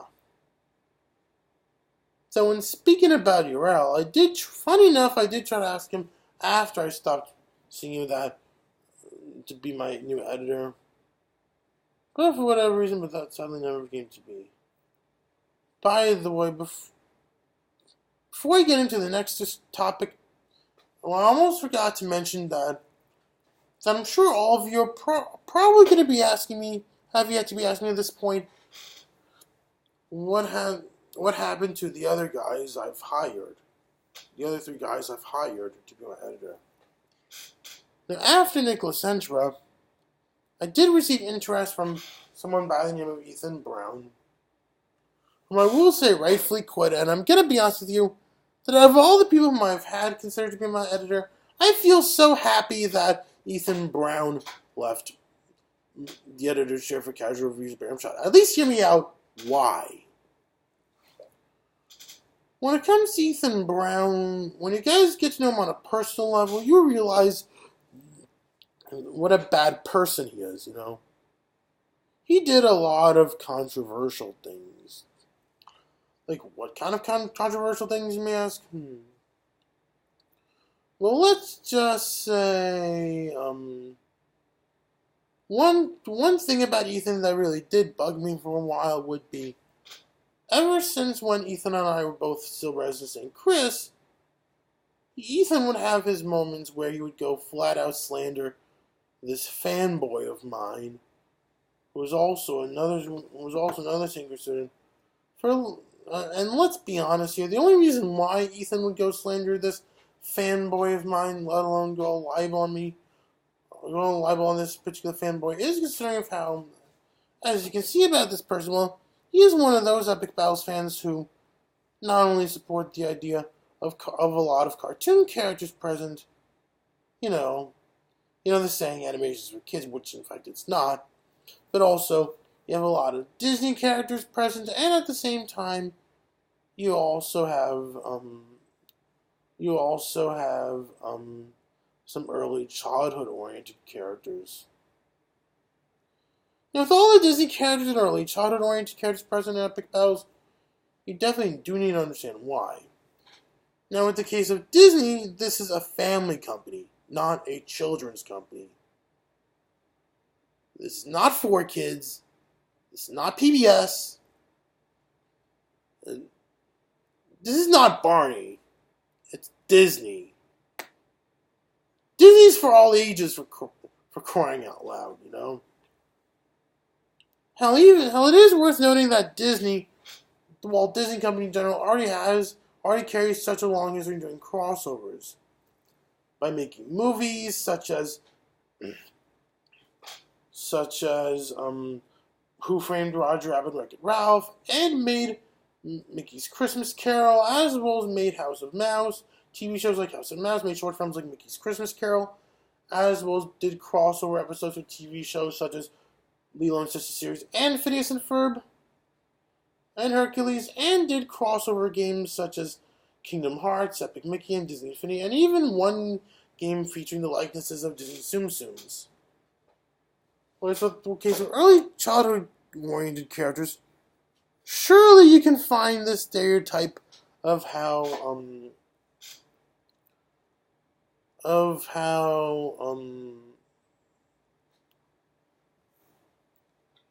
you can find the stereotype of how that early childhood-oriented stuff, or early childhood-oriented media, typically meant to be made to dumb down audiences.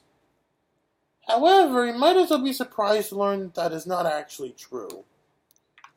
Surely you could find things like Barney, the Teletubbies, the Care Bears, Hello Kitty, and Caillou that all exist. However, at the same time, you can find stuff like Sesame Street, My Little Pony, Blue's Clues, and Lazy Town, and even Tom Tankin and the works of Dr. Seuss and Winnie the Pooh, as well as Rita Rabbit, Clue 500, and Jumpstart. Thus, that's why their presence within the world of Epic Battles actually happened in the first place anyways, but yeah. And, yeah.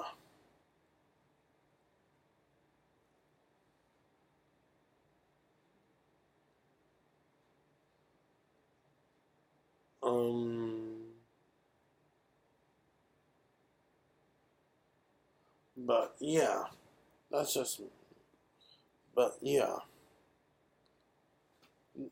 what bugs me the most about Ethan. However, that's not the only thing that happened. Another thing that also made me feel like I should feel happy to not have Ethan as my editor would also include whenever I share some ideas of certain games I want to make, all Ethan would say is nothing but negative stuff, which hurts me really badly because of how passionate I was, I am, even up to this day.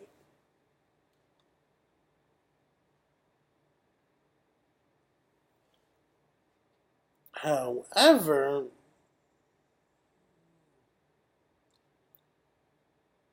for those who don't know, and yes, people, I would have loved to get into game design really, really badly. I mean it. And, then of course you got Brian Vargas. At the very least, he did let me know beforehand. At the very least, before either Brian or I left St. Chris, Brian did let me know beforehand that I might need a backup editor in case.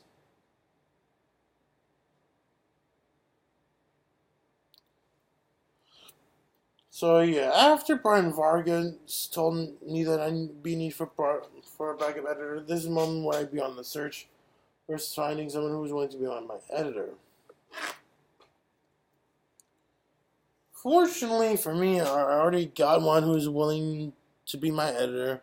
I got one guy who's willing to be my editor at this point named Drew Glucksman, you know. I think you would all love what Drew Glucksman would have in mind as my editor. You know, I mean, at least I got somebody who was willing to make sure to respect my vision for what it is, you know, as I think it should be. But yeah. And now let's get on to the next discussion. This time in regards to Uriel Wheatley. Now I know what all of you are probably going to be thinking, what about Uriel Wheatley?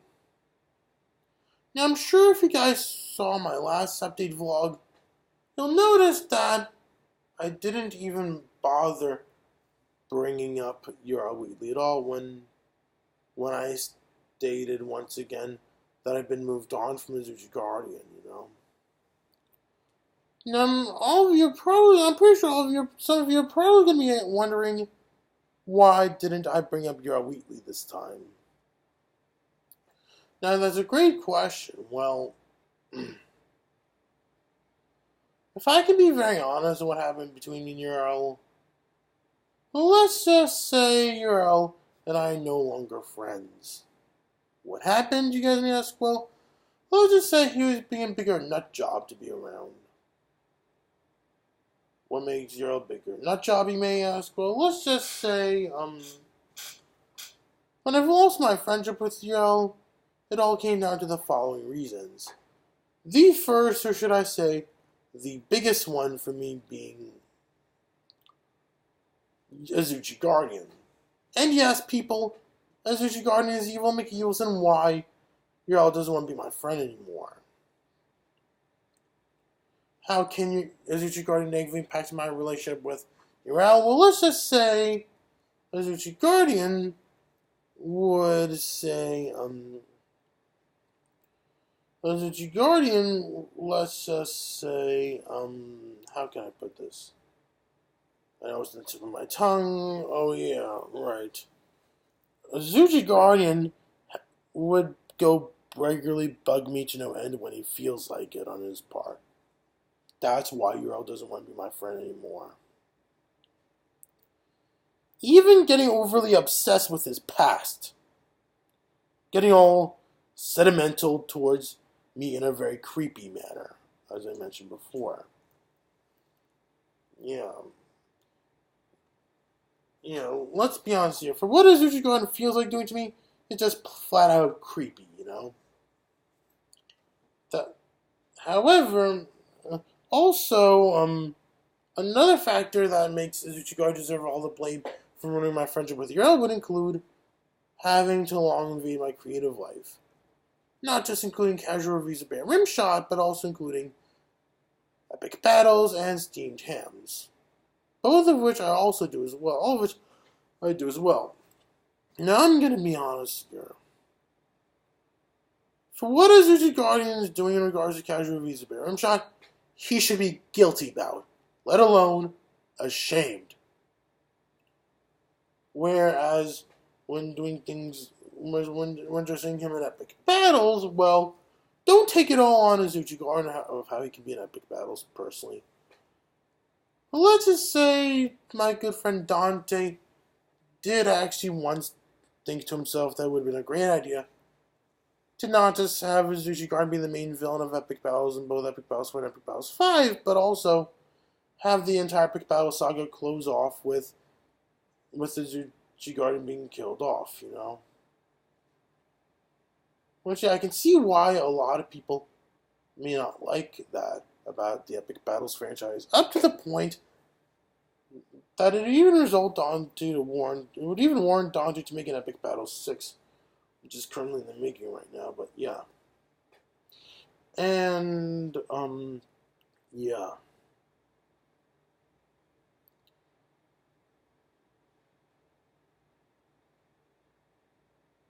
And, whereas with the case of steamed hams, I can honestly say this for a fact that for what AzuchiGuardian has been doing with steamed hams, all I can say is purely fair use on his part.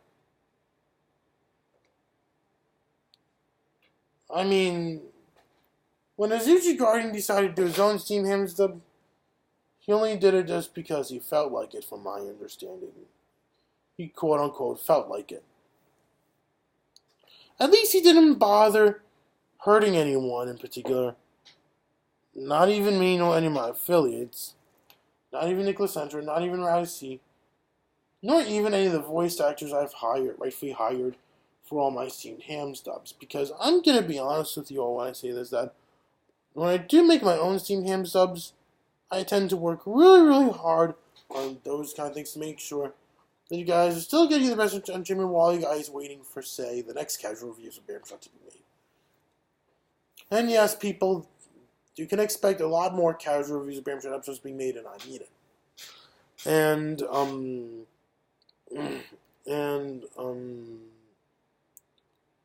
Yeah.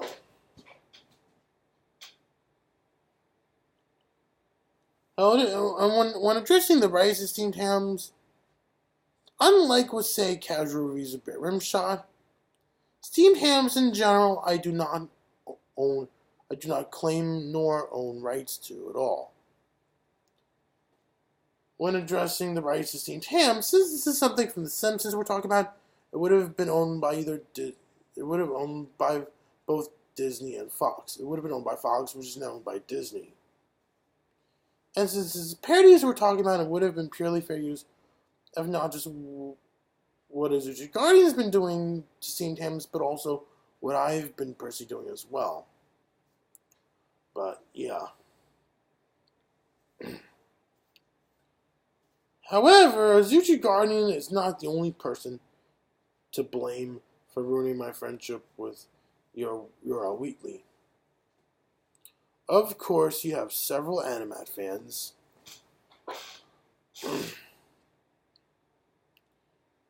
Yeah, it's really a shame to see that the Animat fan club is becoming an AzuchiGuardian fan club, which I've yet to make a downfall parody of soon. Don't at me for that, but yeah.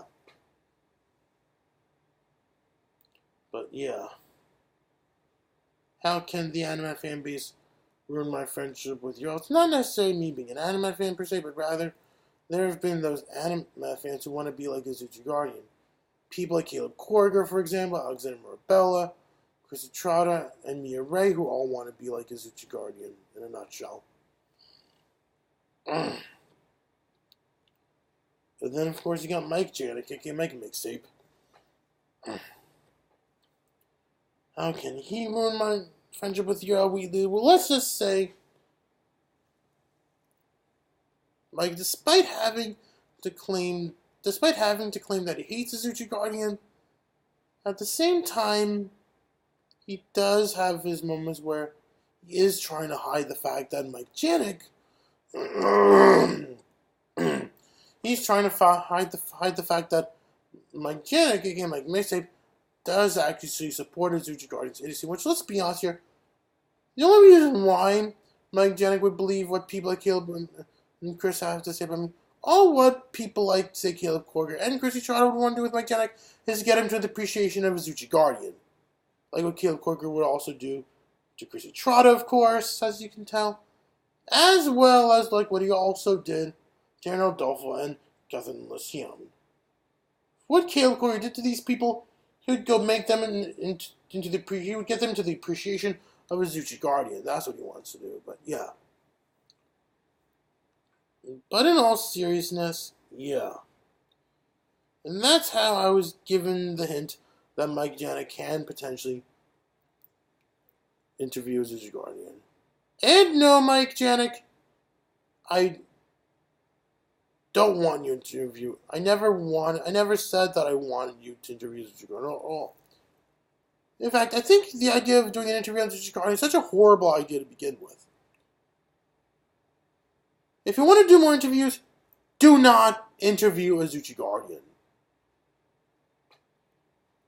And all questions in regards to casual reviews of bearRimshot, you can only ask me about it. You do not ask AzuchiGuardian. That means you, Eldon. If you have any questions or suggestions in regards to casual reviews of bearRimshot, only listen to me. As with what to do with AzuchiGuardian in regards to casual reviews, you can complain to him as much as you want with AzuchiGuardian about that.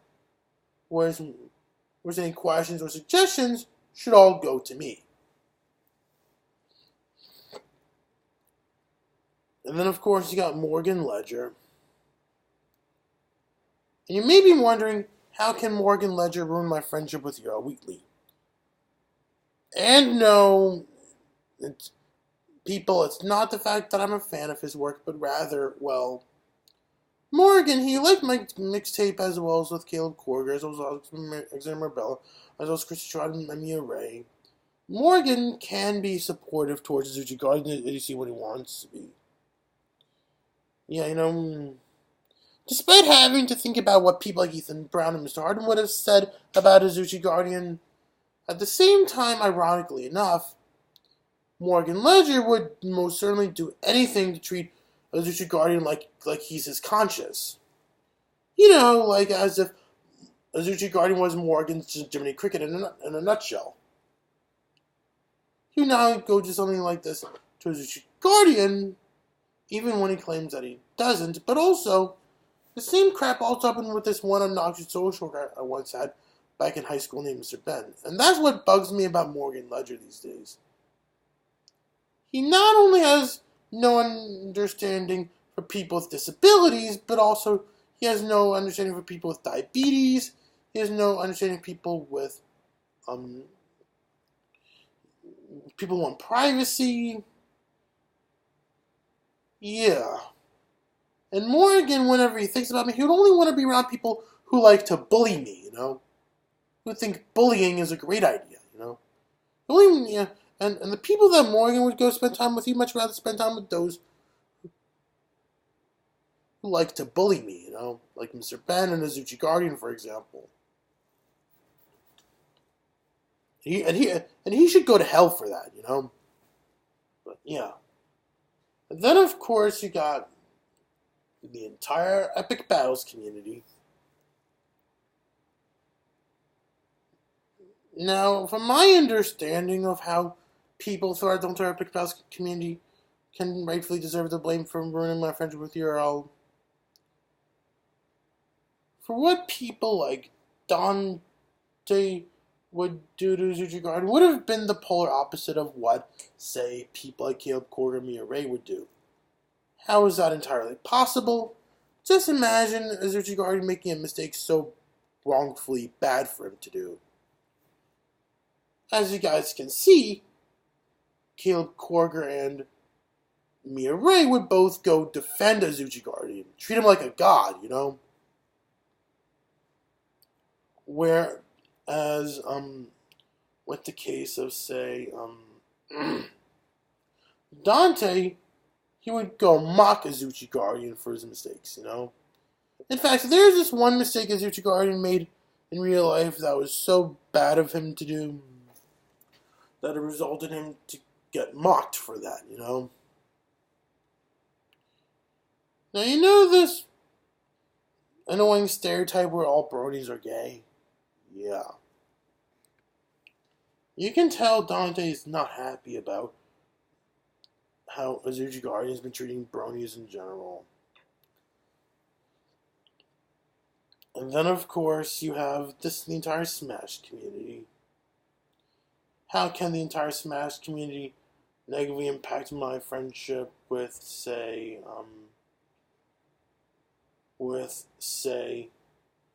Uriel? Well, let's just say, to keep this long story short, a lot of people throughout the whole entire Smash community can be agreeing with AzuchiGuardian in certain things, which I find to be ironic here since Uriel loves to be agreeing with, can have his moments where he does actually agree with AzuchiGuardian in certain thing.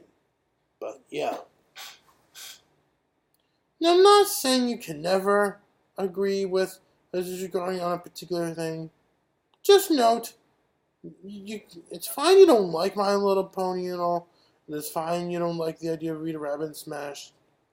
However, just don't make the same mistakes. It's fine you may agree with Azuchi on certain things in particular. Just don't make the same mistakes as what he did. That means you, Eldon.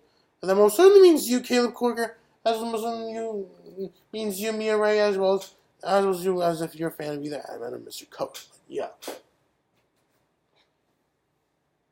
And then, just recently, there's also a seventh person to blame. That is someone whom I'm actually good friends with named Eldon. Now, I know what all of you are probably going to be thinking here. Oh boy, how can Eldon ruin my friendship with Uriel? Well, let's just say, with the case of Eldon, he'd be on the same page as Kaleb and Mia when it comes to AzuchiGuardian. Or for what Eldon thinks about AzuchiGuardian, he thinks AzuchiGuardian is a god. He thinks everything AzuchiGuardian does is a masterpiece, and he should go to hell for that, you know? Yeah, because what Eldon has to think about AzuchiGuardian, he should go to hell for that, you know? And, yeah, when it comes to Eldon, of all people, he is mentally ill, I will say, you know? If I can be very honest, what bugs me about Eldon personally, well, many things, actually, in particular. Well, let's just say there are things about me that I said that he would get wrong, up to the point that he would make a political rant about to spew venom at me for saying such things.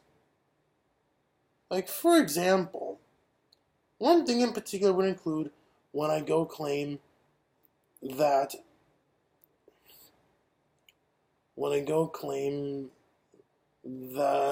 for what I really wanted to do to AzuchiGuardian, I really wanted to help him.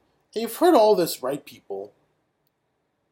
Now, when a guy sees me criticize AzuchiGuardian, I'm not trying to hurt him at all. I'm trying to help. Yeah, sure, I may have accused him of rape. But here's the thing that made me do that. You see, to keep this long story short, let's just say,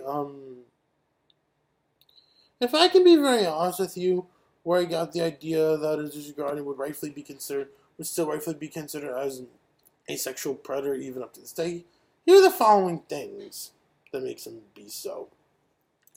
Now, the first thing would include how he treats bronies. Now, I'm not saying this. This is not to say that hating on My Little Pony is necessarily a bad thing. For I've had friends who hate on My Little Pony. However, based off of how he presents himself to all bronies, he would be a major sex offender about that. By that, he'll just go make up this stereotype make up this lie that all bronies are gay. And actually, honestly, that's not really the case, actually, with all bronies. I'm a brony, yet I'm straight for I have a girlfriend. And, yeah. But, yeah.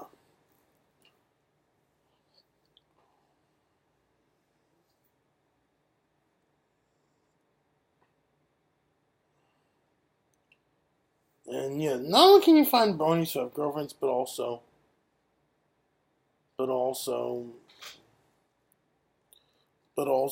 you can find bronies who are homophobic. Now, I'm not saying every single brony is perfect, but still, yeah. Besides, there are much worse fan bases that actually exist than the My Little Pony fandom. Like, for example, you ever hear of the TV show, this other cartoon called Rick and Morty? Something I've always been getting about the Rick and Morty fan bases is there are those who can be closed-minded, let alone ignorant, to learn the truth about certain things, which is something that happens with people like, say, Morgan Ledger, for example, and Kaleb Korger. Both of them are both Rick and Morty fanboys up to the point that they would both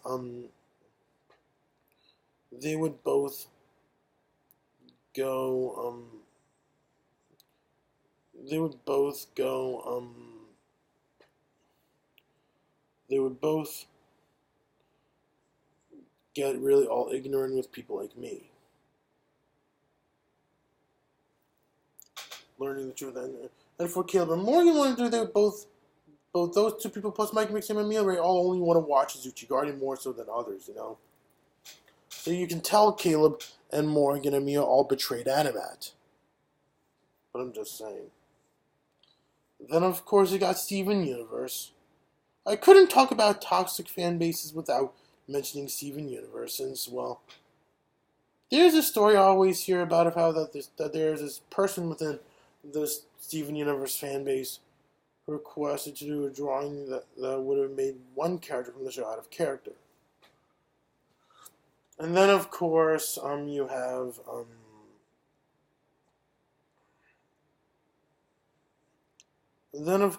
you have Disney. What can go wrong? Well, say you're someone who thinks all Disney sequels suck and all live-action remakes are masterpieces, then chances are you are a toxic Disney fan. Now, I'm not saying disliking a Disney sequel or liking a live-action remake is necessarily a bad thing. Don't get me wrong. As much as I strongly prefer the Disney direct-to-video sequels over the live-action remakes, there have been some Disney sequels I do dislike, being Return to Jafar, Mulan 2, and Beauty and the Beast Belle's Magical World, for example. As well as a few live-action remakes that I liked, being Christopher Robin and Cinderella. And I thought The Jungle Book was okay, personally, but yeah. And, then of course you got Star Wars. Now, something you always get about Star Wars fans is that there are those who hated The Last Jedi up to the point that they would want to attack the filmmakers. Well, as much as I may regard The Last Jedi as if it were to be my least favorite Star Wars movie, I wouldn't necessarily go call it out as... I wouldn't necessarily go attack the people who made the movie, you know? They could have done better stuff anyways. It would be unprofessional to do. But then, of course, there are those who hated the Star Wars prequels, so bad that they would even claim that George Lucas raped their childhoods. But really? I can understand The Last Jedi, but the Star Wars prequel trilogy, including Episode 3, really? I mean, let's be honest here. When George Lucas made Episode 3, he gave what us fans wanted to see. If you're more into things like lightsaber duels, then you would have loved how Episode 3 came to be. The same thing can also be said about good storytelling.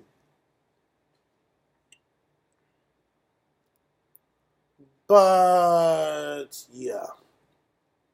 And then, of course, you got the aforementioned Animat and Mr. Code fan bases. It's sad for me to say that there are people in those particular fan bases who can be very toxic, since considering of how I'm a fan of both Animat and Mr. Code and Friends. I still love watching Animat even up to this day, as well as a lot of people from Mr. Code. I'm not going to lie when I say that, you know? But, yeah. And then, of course, you got reason number 2 of how Sebastian proved to be a major sexual predator.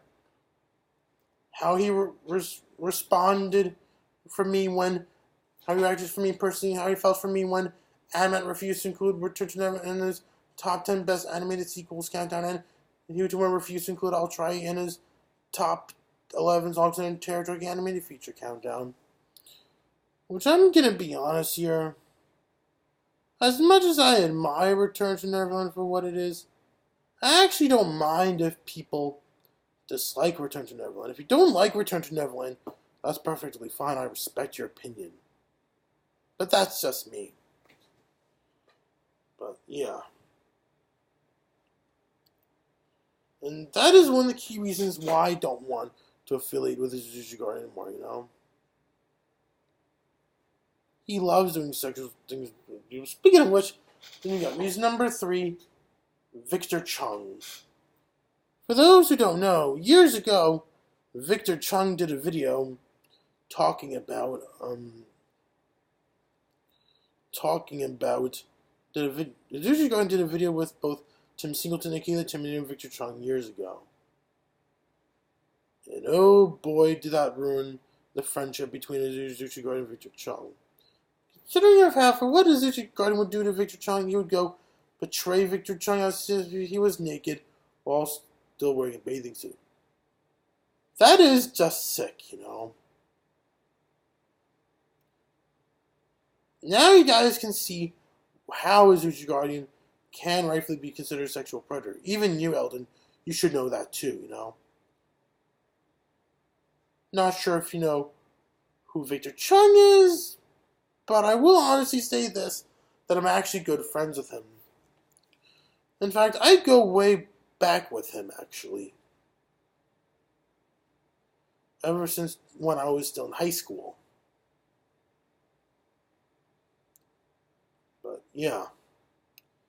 Even Derek House, aka the Video Punk, is also disgusted about what AzuchiGuardian did to Victor Chung years ago as well. Yeah, that's why Victor Chung doesn't want to do anything AzuchiGuardian in the veins of me, you know? By that, I mean, I would have agreed with Victor Chung as well when I'm pretty sure Victor would have agreed with me when I say this, that I really don't want to have, that ever since 2015 when AzuchiGuardian helped me edit casual reviews of bearRimshot Return to Neverland, I really never want to have to do anything with him anymore, you know? As for how I feel about the fact that, about the idea of AzuchiGuardian doing either Codename Vega, Codename Alter, or Codename Denim without him, that, in this case, that doesn't bother me at all. Legally, it doesn't affect me personally at all. For, yeah, if I can be very honest on how I feel about when AzuchiGuardian decides to continue Codename Vega, Codename Alter, or Codename Denim, legally, it does not affect me at all personally in any way, shape, or form. When discussing the legality of, say, Codename Vega, Codename Alter, or Codename Denim, only AzuchiGuardian should have the right to do whatever he wants to do with those particular shows. And besides, I've been pleading him for years for him to do more of that instead of casual reviews as doing reviews go, you know? Meaning, yeah, I'm not gonna lie to when I say this, that ever since AzuchiGuardian got overly obsessed with my review show, dating all the way back in 2016, I've always been one of those people pleading him to do more of either Codename Vega, Codename Alter, or Codename Denim instead of casual reviews when doing reviews go. And besides, AzuchiGuardian already rightfully admitted in his 5th episode of Unholy Updates that he had no fun doing that anyways. So what's the point in doing something you don't like doing? That doesn't make any sense. Just do what makes you happy. That's what I would do on my part if I were you. But yeah. And then of course you got how he treats the entire Kuts community. One time I saw AzuchiGuardian both post another death hoax about Tim Singleton, aka the Terminator. So I personally stood up for Tim, and for what AzuchiGuardian would do on his part, yeah. He would go assume that when I went to camp with Tim, it was actually a Kuts, which in actuality, that's not the camp that I went to when I saw Tim. The sleepaway camp I went to, where I got to reunite with Tim ever since I broke ties with AzuchiGuardian, would have most likely been Taconic via ARC. And speaking about ARC, I'm really surprised to hear that from a lot of friends who do this, from a lot of good friends who do this, that you actually did do ARC theater, you know? But, yeah.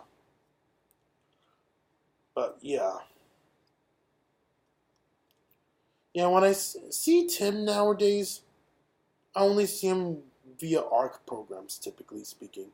At ARC, nothing else. Anything affiliated with ARC. This includes Iconic, as well as stuff like, say, whatchamacallit, oh yeah, right. As well as well as when going out for dinner. There are those fancy dinners that exist, but yeah, that too. But yeah, but,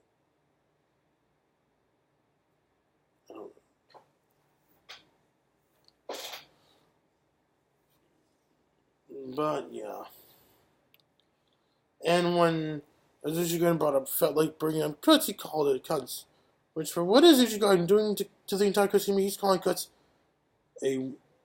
He's pretty much calling cuts a woman's vagina in a nutshell. That's just sick. Now, for those who don't know, yes, once upon a time in my life, a long time ago in a galaxy far, far away, I was once a camper at a reformed Jewish sleepaway camp called Kutz. And I'm gonna be honest with you when I say this, that I did actually have a lot of fond memories being there, to be honest, you know. I really loved being at Kutz, you know. I made a lot of new friends over there. And that made me feel so good when I'm there, you know. But that's just me. But yeah. And now let's get on with my diabetes. I know I'm vlogging this long, but don't worry, I should be there soon. Anyways, for those who don't know, when I made my last update vlog, I did get into this. I did mention the fact that I'm actually diabetic. Now I'm gonna be honest with you all that I'm normally not a fan. I usually don't like to talk about the fact that I have diabetes. However, because that there are people throughout the whole entire online reviewing community who outright refuse to accept. Well, I normally don't like to talk about the fact that I'm diabetic. However, because that there are those people throughout the whole entire online reviewing community who outright refuse to accept the reality that there are people like Kaleb Korger and Uriel Wheatley who actually exist, as well as Chrissy John and Alexander Bella, who actually do support the AzuchiGuardian's idiocy one way or another. This is a moment where I have no choice but to talk about that, you know. When it comes to stuff like diabetes, that is not something to joke about at all. In fact, you can actually die from diabetes. No joke. I am not making that up. If you still don't believe me, well, take a look at what happened to Dom DeLuise. He died from having diabetes. Hell, I even have had some relatives. I even have had some relatives who died from diabetes as well. Also, no fun when it happened, you know. These are not jokes, and these are not lies either. These are all facts, I'm saying. But yeah.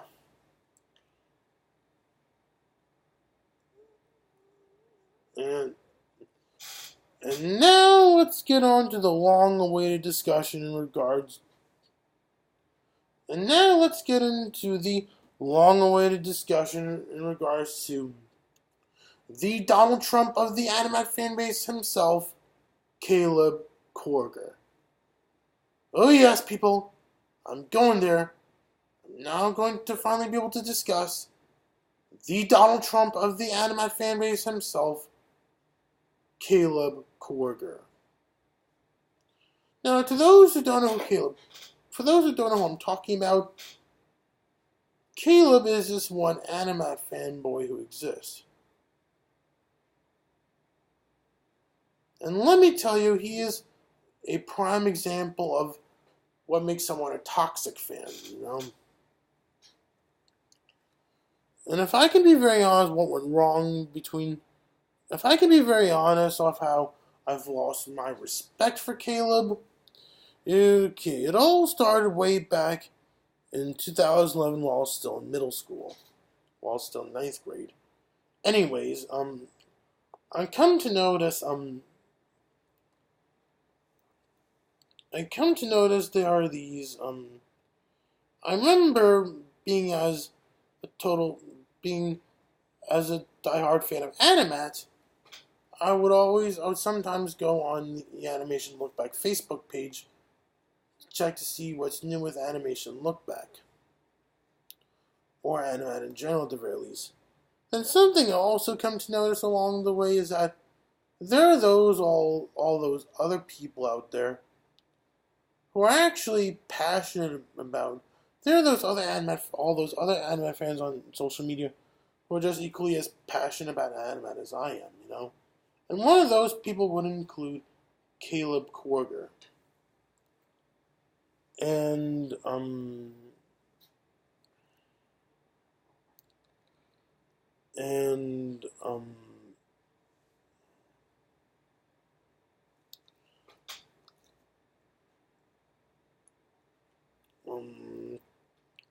yes, but then as 2014 came along, an Animat fan club on Facebook got to be created. Kaleb Korger created the Animat fan club. Well, from my understanding, it wasn't necessarily Kaleb who created the Animat fan club itself on Facebook, but rather all started out as a birthday gift to Animat, you know? Which I can likely say that it's a very nice one Animat got. So then, yeah. And the minute the Animat fan club was open, I personally joined in to share how much I love Animat, as well as animation in general, as well as everything that would have been relevant to Animat, like animation, Disney, maybe Muppets, and of course, video games. I even got to share my work over there once upon a time when I was still in the club, but yeah. But then when 2017 kicked in, this is the moment where everything changed between me and him. What happened? Well, on Halloween 2006, during the end of the Halloween season in 2016, my former editor, AzuchiGuardian, did an only updates video where he not only told people lies about me as usual, but also at the same time, there's this one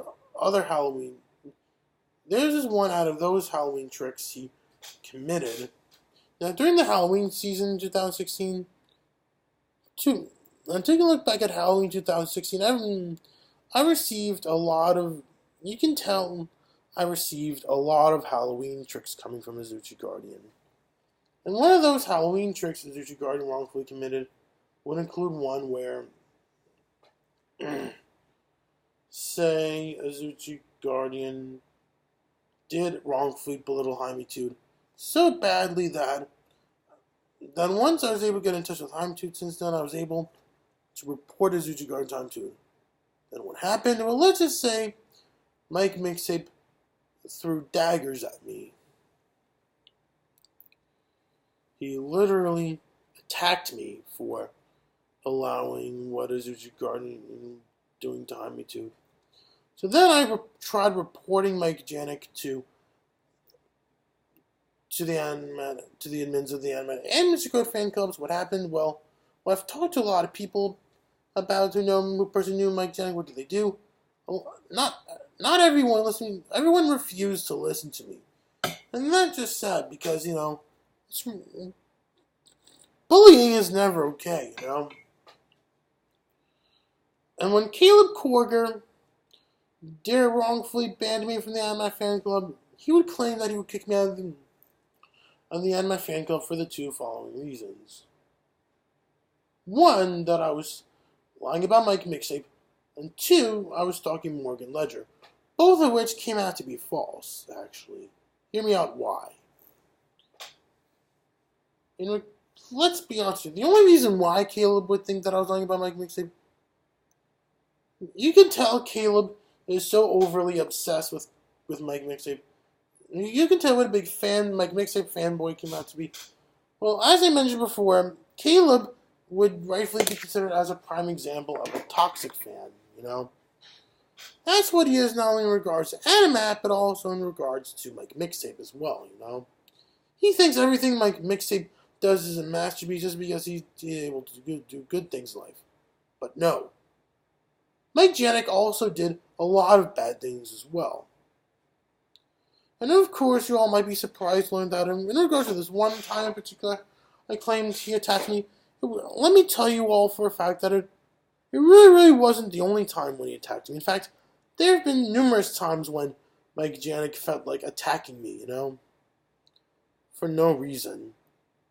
Now, to those who know Mike Janik, when he spews out gifs, I mean, don't get me wrong, I have nothing against gifs, to be honest. However, it is worth noting that he does like to spew gifs as a threat,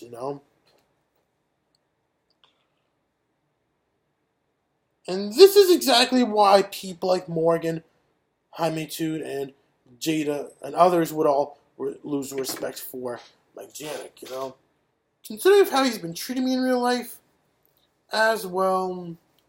I remember hearing stories about how that he did indeed cyberstalk Jada Gonzalez, which I feel sorry for the record. Whereas with Morgan, truth be told, I was not stalking him. I'm just simply supporting someone I like and nothing more. And yeah. When it comes to Kaleb Korger, what really does bug me is, well, not only can he be a prime example, considered as rightfully as a prime example of a toxic fan, but also something that bugs me even more about Kaleb is that there's certain things he did that could have gotten him rightfully boycotted out of the Animat fan club, In fact, there have been not one, but two rules that have been made for the Animat fan club that could have obviously resulted him in getting to be boycotted out of the Animat fan club.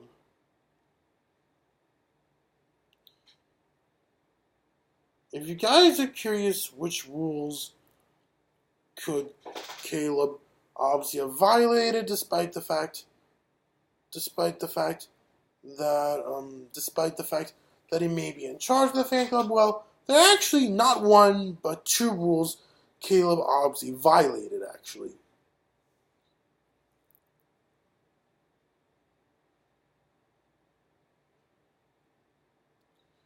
Actually, three to be more precise, actually.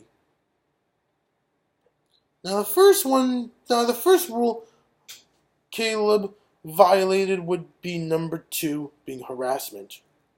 We've had some issues with users harassing each other for certain opinions or actions. No matter how angry you are, you shouldn't say anything mean to another member. Doing so would result in removal from the group. Try to express your thoughts and criticism in a more constructive way. And yet, you'd go angrily insult people like me, for example, in certain ways. As for the second rule he violated, the biggest one for me personally being rule number 3, being freedom of speech and drama. We all have films we like and dislike. While many have popular opinions on what's good and bad, sometimes we think differently, know that it's okay to stand out and have a different idea.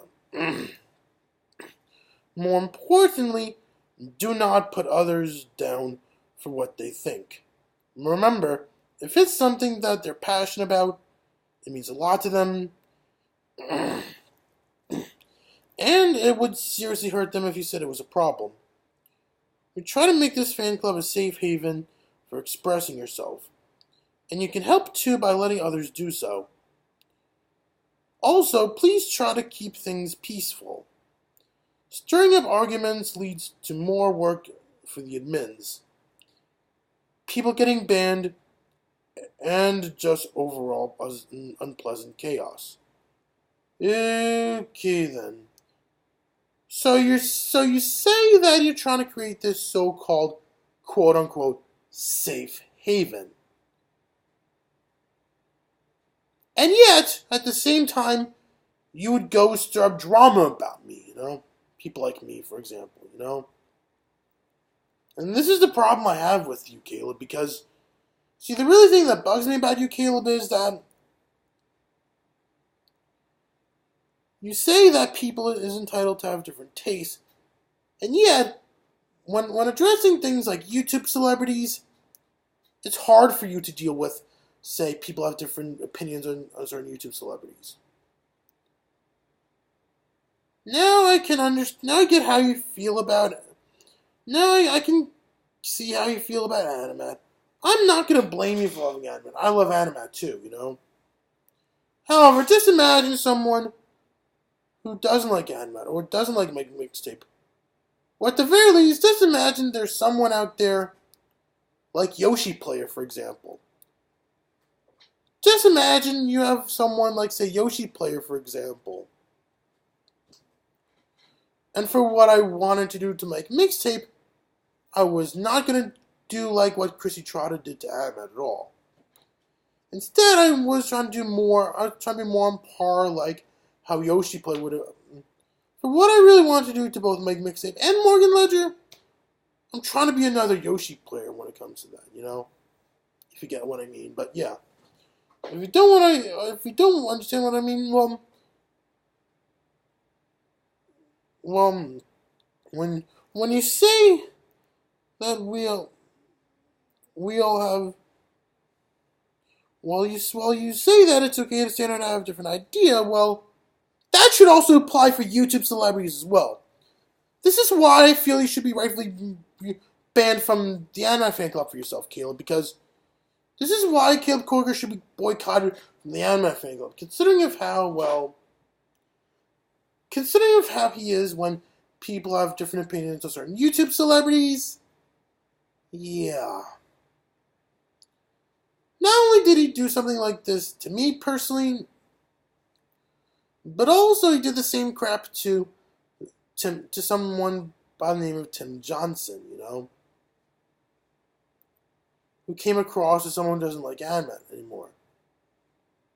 I'm going to be honest here, Tim, if you're ever watching this, if it means a lot to you to not be an anime fan anymore on your part, that's perfectly fine with me. I'm not going to force you to be an anime fan again if you don't want to.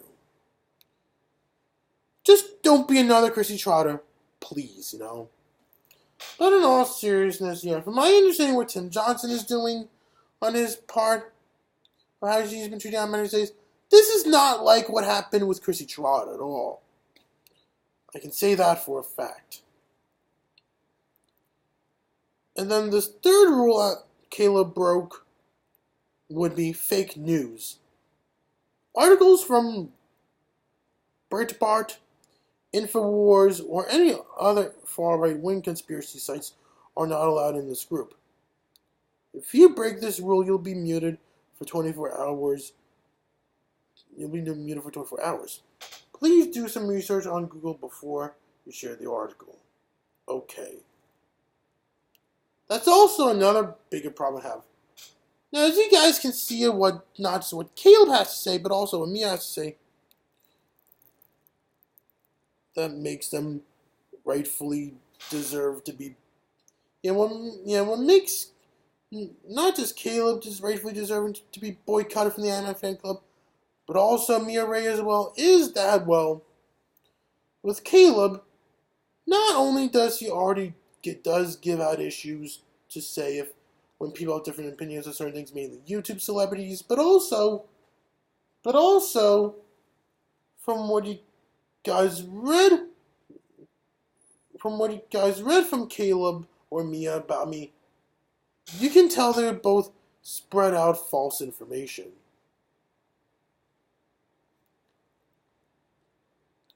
And if you really, really think nobody watches my videos,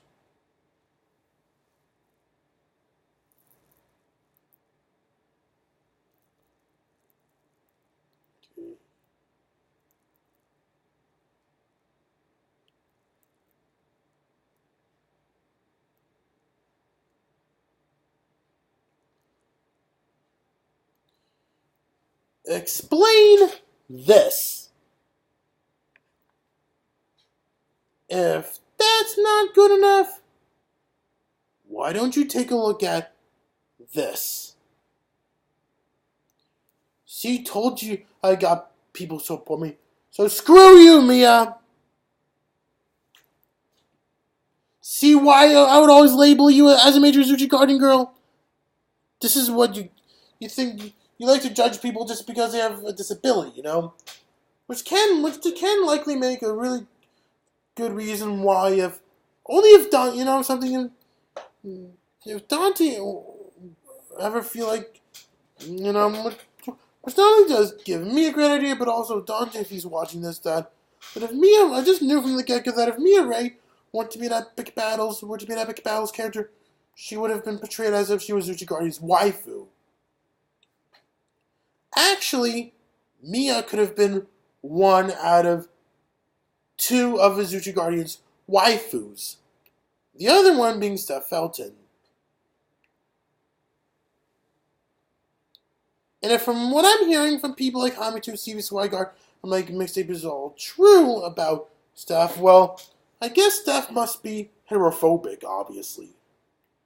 She's so big, she turns out to be such a big LGBT supporter, up to the point that she would get all heterophobic.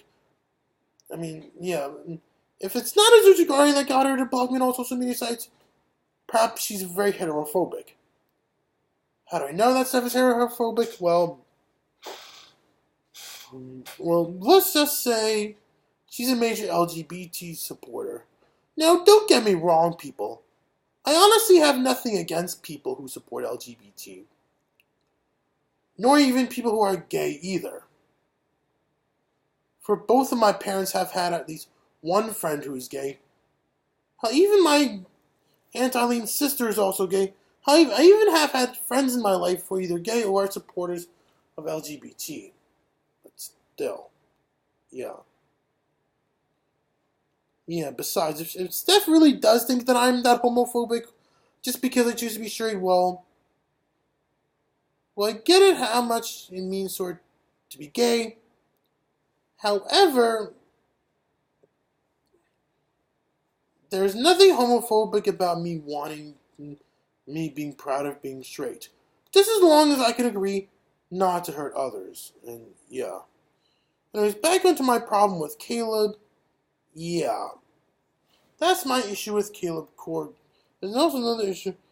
I mean, what Kaleb should have realized is that he should allow freedom of speech, like literally in general. Based on how he is when people like myself or Tim Johnson have different views on certain YouTube celebrities, that is not only a violation of rule number 3, but also it's a violation against the First Amendment, you know? Hell, let's be honest here. Everybody who thinks that either lied about my Mixtape or stalking Morgan Ledger would not only try to get others to the appreciation of AzuchiGuardian, but also they're trying to bully me, and they are pretty much people, they're pretty much trolls who would be willing to do anything to go against the First Amendment, you know? I know it's not what they want to do, but actions speak louder than words. But, yeah. In all seriousness, if you know anyone by the names of either Sebastian Ojeda, AzuchiGuardian, Deathflame Armada, Death Blaster X, Flaming Ballista, Kaleb Korger, Mia Ray, Mike Janik, Morgan Ledger, or Jaime Toot or Movie Buff Mel 90, take action on these people just named immediately. You want to know why? Because actions speak louder than words. Yeah, yeah. Speaking of which, you might as well be surprised to learn that it's not the first time Kaleb would ever refuse to take action on something bad happened. Well, back when I was still a member of the Animat fan club, during the good old days when I was still a member of the Animat fan club, I talked to there was AzuchiGuardian. We uploaded the 5th episode of Honesty Wars. So then I had to share what Kaleb's been, share to the admins of what AzuchiGuardian been doing to the Anime Fan Club. And what did Kaleb do on his part? Well, let's just say when I showed Kaleb what AzuchiGuardian had to say to the Anime Fan Club, Kaleb outright refused to take action, you know? And that's what I'm not liking about Kaleb. He can't handle different opinions, especially when it's based on a YouTube celebrity. And he can't handle criticism either, you know? Also sad, you know? And this is reasons why I'm getting under the impression that he rightfully deserves to get boycotted from the Anime Fan Club. Same can also be said about me as well. So to those who are part of the Anime Fan Club, get Kaleb Korger and me Ray boycotted from the Anime Fan Club immediately. Besides, I didn't even do anything wrong in the first place. For what I wanted to do to my mixtape, I was just simply criticizing him. Whereas with Morgan, on the other hand, I'm just simply supporting someone I like, nothing more. But yeah. And I bet you're wondering, are we done yet with this one? Well, almost actually. There's some more updates I forgot to mention. Oops.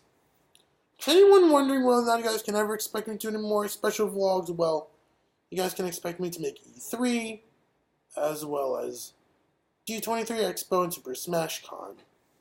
So be on the lookout for those, please. Thank you. And